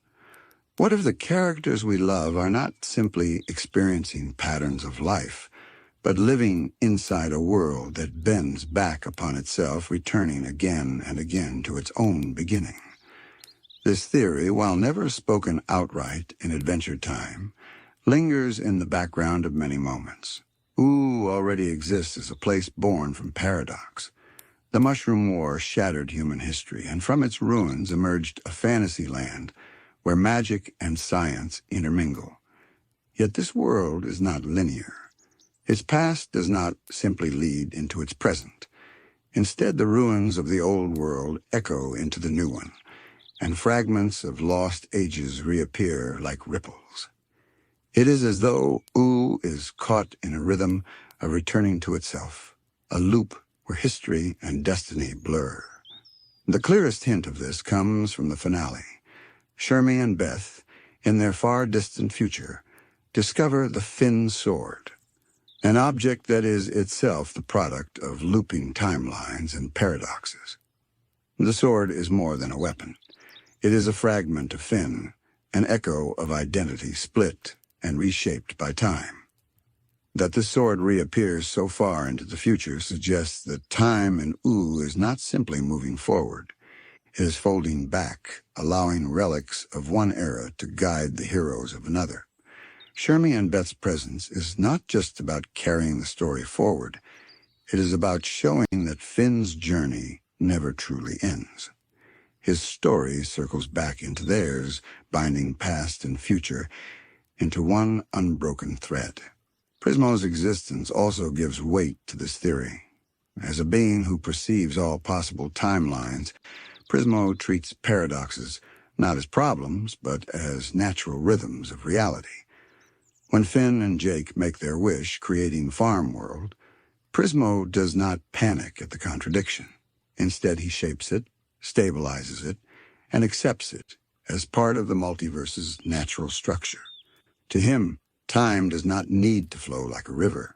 It can fold, it can knot, it can loop endlessly.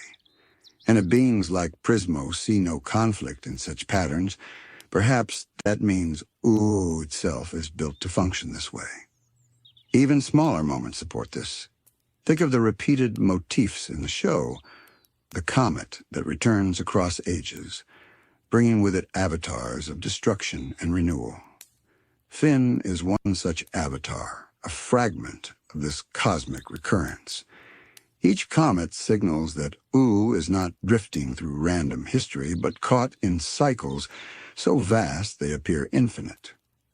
And if the comet itself is destined to return over and over, what does that say about the world it visits? Perhaps Ooo is not simply moving forward in time, but turning upon itself, a great wheel that always brings the comet home. And then there is Golb. His presence feels outside of time, as though he is not bound to linear cause and effect. When Betty merges with him, the boundaries of reality seem to dissolve. Golb embodies the idea that destruction and creation are inseparable. And in that eternal paradox, he mirrors the looping of Ooo itself. If every end is also a beginning, then every collapse of Ooo may simply be preparing the way for its rebirth. Golb is terrifying, but in his own way, he confirms that time in Ooo may be less a line and more a circle. When we see the Land of Ooo through this lens, its mysteries take on a new light. The ruins, the repetitions, the echoes of characters across timelines, they become not just storytelling choices, but signs of a deeper structure. A structure where time folds back on itself and Ooo lives through endless loops of history, endlessly reshaping itself, but never truly leaving its own dream. Now, let's zoom in on the idea of Ooo being a place where time isn't just linear. Instead, it might be circular, looping back on itself endlessly. This isn't just a fun theory. It actually helps explain why so many things in the show feel familiar, as if they've happened before, or why the characters sometimes behave like they're remembering something that hasn't technically occurred in their current lifetime. Take, for example, Finn himself. From the very beginning, there's always been this nagging sense that Finn was destined for something much bigger than being just a boy with a sword. Characters constantly remark on his role in the world, almost as if they've seen him before. And that's exactly what the looping theory suggests. Finn isn't the first hero of Ooo, but rather the latest iteration in a cycle of countless heroes who came before him. Each loop brings back a new version, slightly altered, slightly wiser, destined to face the same forces of chaos and creation. It also makes sense when you consider how Adventure Time loves to play with reincarnation. Think about how the show confirmed that Finn's soul has taken many forms before. We learn that he was once a comet, a butterfly, and even Shoko, a one-armed thief who lived long before Ooo looked the way it does now. Every time he returns in a new body, but the same essence carries forward. That's basically a looping world in action, a place where beginnings and endings are only points on a circle. And it isn't just Finn. Princess Bubblegum, for instance, feels like a character who is constantly rewriting herself. She's made entirely of candy biomass, able to regenerate, expand, and even reset her form when destroyed. In a looping universe, PB isn't just evolving, she's adapting across cycles, carrying her knowledge with her to survive each reset. That would explain her near-obsessive need for control and order. If she remembers fragments of past cycles, maybe she knows how chaotic Ooo can become when left unchecked. And she's desperately trying to prevent another collapse. Even the Ice King's story fits eerily well into this theory. Simon Petrikov wasn't just cursed by the crown. He became a tragic symbol of memory itself. His mind slips back and forth, sometimes recalling who he was, sometimes losing himself entirely. In a looping world, the Ice King represents the pieces of the past that linger, the half-remembered echoes of lives that existed in the last cycle but couldn't fully move on. He's not broken because of just one tragic event. He's broken because he's carrying the weight of endless loops, each one eroding his sanity a little more. Now let's step back and think about the structure of the Land of Ooo. Why does it feel like both a post-apocalyptic wasteland and a thriving fantasy world at the same time? Because maybe That's exactly what it is, a world caught between endings and beginnings. In one cycle, technology flourishes. In another, magic dominates. In the next, nature reclaims everything. By the time Finn and Jake are adventuring, Ooo has blended all of these phases together, creating a patchwork world that doesn't quite make sense, but does if you realize it's a collage of countless loops layered on top of each other. The cosmic beings in Adventure Time also make more sense under this lens. The cosmic owl, who visits dreams, seems to exist outside time, weaving in and out of cycles to remind characters of destiny.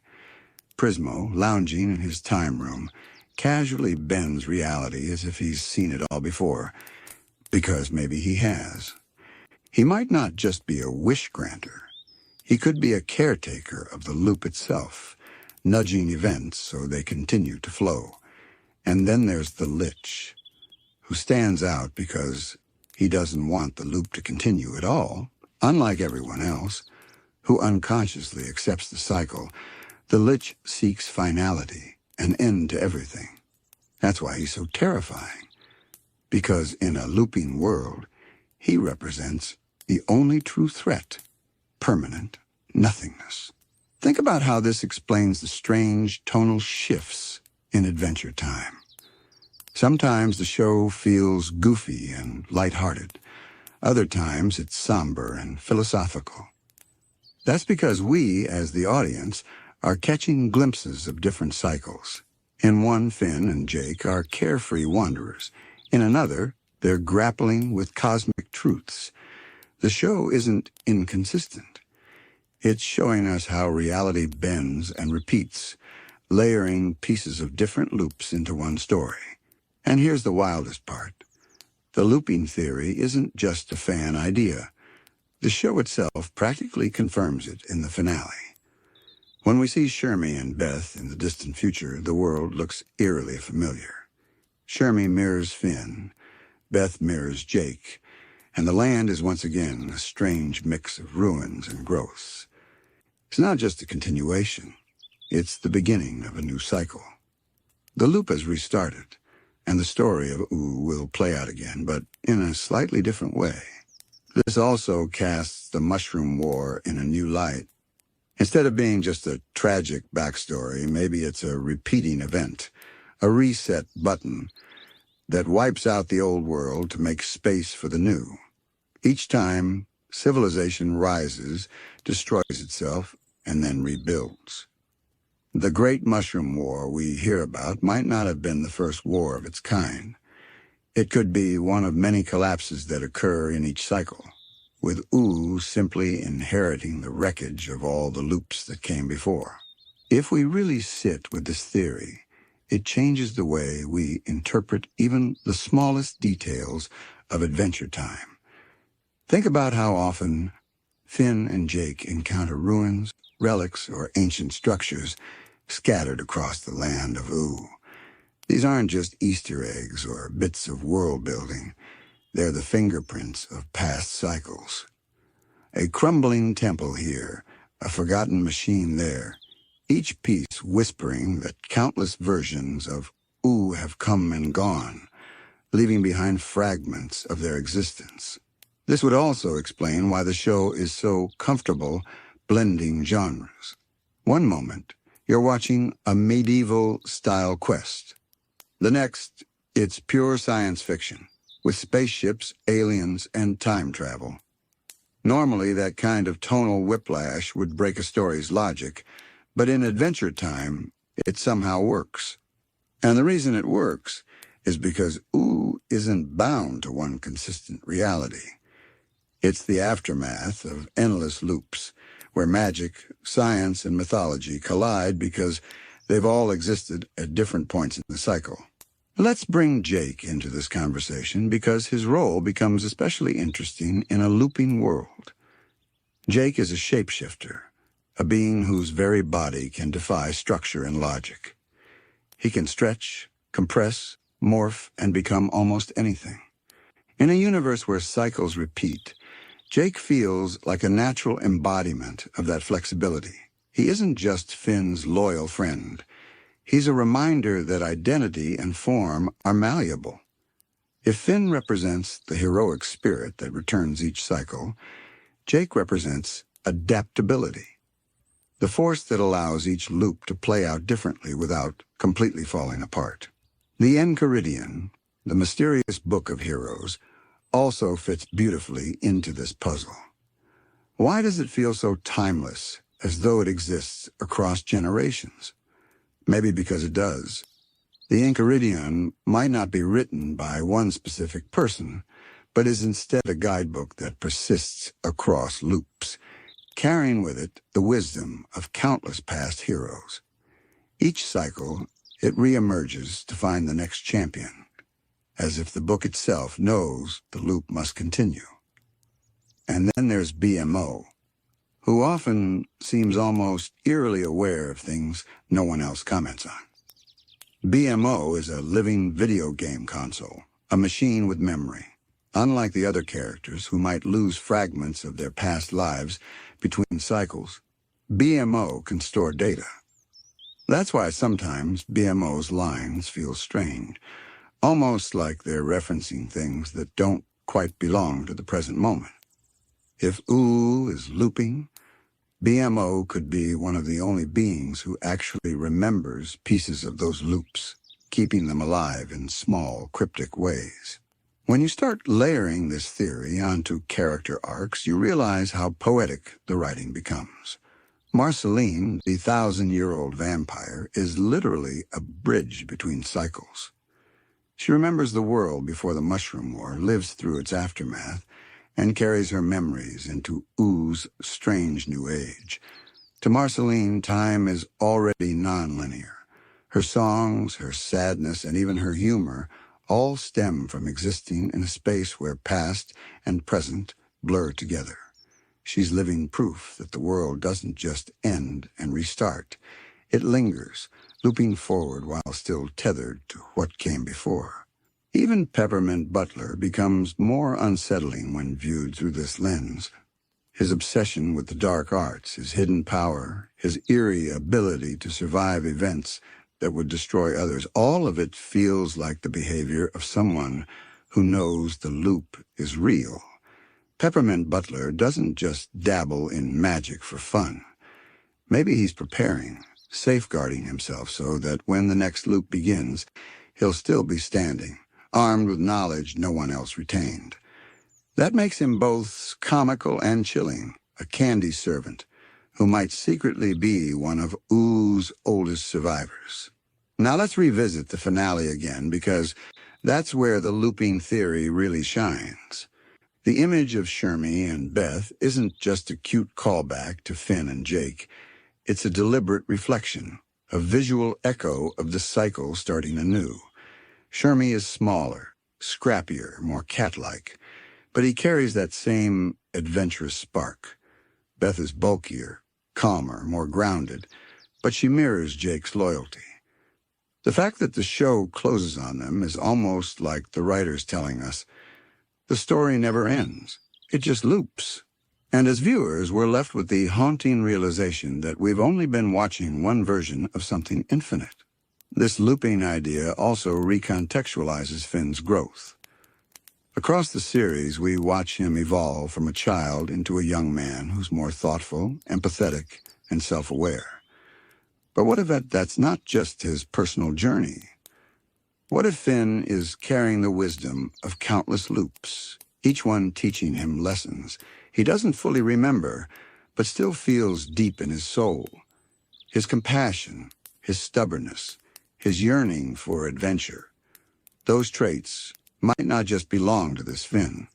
They could be the accumulated spirit of all Finns across the loops, building towards something greater. And yet the loop isn't just hopeful. There's a tragic side to it, too.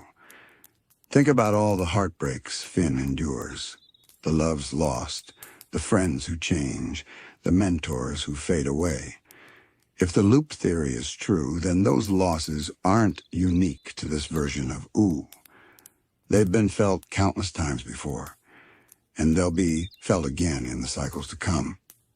It means Finn's pain is both deeply personal and cosmically inevitable, but maybe that's also the beauty of it. Because even if the pain repeats, so does the joy and the laughter, the friendships and the adventures. The loop isn't a curse, it's a rhythm, one that keeps life going.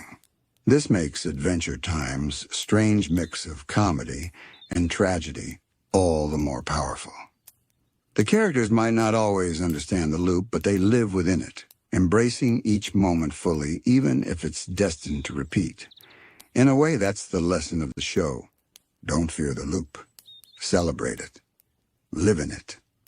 Because even if everything comes around again, what you do in your cycle still matters. One of the most fascinating implications of this looping theory is how it reframes destiny in Adventure Time. We often see characters wrestle with questions of fate versus free will. Is Finn destined to be a hero, or does he choose it? Is Simon doomed to wear the crown, or can he reclaim his humanity? If Ooo is a looping world, the answer might be both. Destiny ensures that certain roles return each cycle: the hero, the companion, the trickster, the king. But free will shapes how those roles are expressed in each loop. No two cycles are identical. Some are filled with great triumphs, others with sorrow, but all are part of the same eternal rhythm. The loop also makes sense of why Adventure Time embraces such surreal, dreamlike logic. In dreams, we often see fragments of past experiences stitched together in strange ways. A familiar face appears in an unfamiliar place. A conversation shifts meaning mid-sentence, or a memory merges with imagination. Ooo itself feels like a dream, a patchwork quilt of past worlds layered over one another, stitched together by the loop. And just like in dreams, it doesn't always have to make sense. It only has to feel real in the moment. Take the cosmic owl, for instance. His presence in dreams hints at deeper truths, prophecies, and cycles yet to come. If the world loops, then dreams may be one of the few ways characters can glimpse echoes of past and future cycles. That's why they feel so prophetic and disorienting at the same time. They're bleed-throughs, fragments of the loop leaking into the present. Even Prismo, who exists outside of time, becomes more intriguing when seen through this lens. Maybe the reason he has such affection for Finn and Jake is because he's seen them before. Not just once, but across countless loops. Each time, they bring something new to the cycle, a spark of unpredictability in an otherwise repeating system. To Prismo, Finn and Jake aren't just heroes of one story. They're constants in a multiverse of loops, and that makes their friendship all the more precious. And when we revisit Golb, the cosmic embodiment of chaos and entropy, the looping theory adds another layer. If Ooo is trapped in cycles, then Golb might be the force that ensures the reset. His destructive presence isn't random. It's necessary to break down each version of Ooo so another can emerge. In that sense, Golb isn't just a villain. He's part of the loop itself, the final note of the song that clears space for it to begin again. The terrifying part is that Golb doesn't just destroy worlds, he reshapes them. That means every loop carries pieces of Golb's influence, a reminder that chaos is always embedded in creation. This cyclical view of Ooo also deepens our connection as viewers. Because, in a way, we're part of the loop too. Every time we re-watch the series, we're reliving the cycle, experiencing the highs and lows, the laughter and heartbreak, as though for the first time. We may know what's coming, but the emotions still land.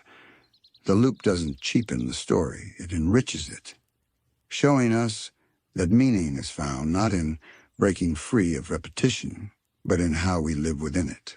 Perhaps that's why Adventure Time resonates so strongly as a bedtime story. Like the loops themselves, bedtime is a cycle, Each night we return to sleep, we dream, we drift through worlds of memory and imagination, and then we wake again to begin anew. The Land of Ooo mirrors that same rhythm, dreams and reality blending, endings leading into beginnings.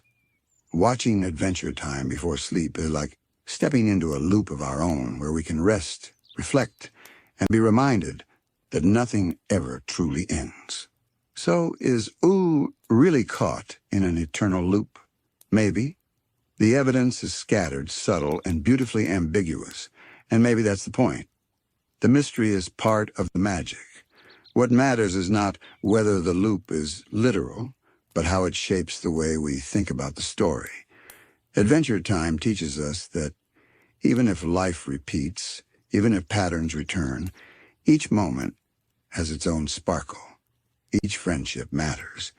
Each adventure is worth taking. And so as we close tonight's exploration of hidden timelines and looping worlds, let's hold on to that thought. Even if the world is caught in cycles, our time within it is still precious.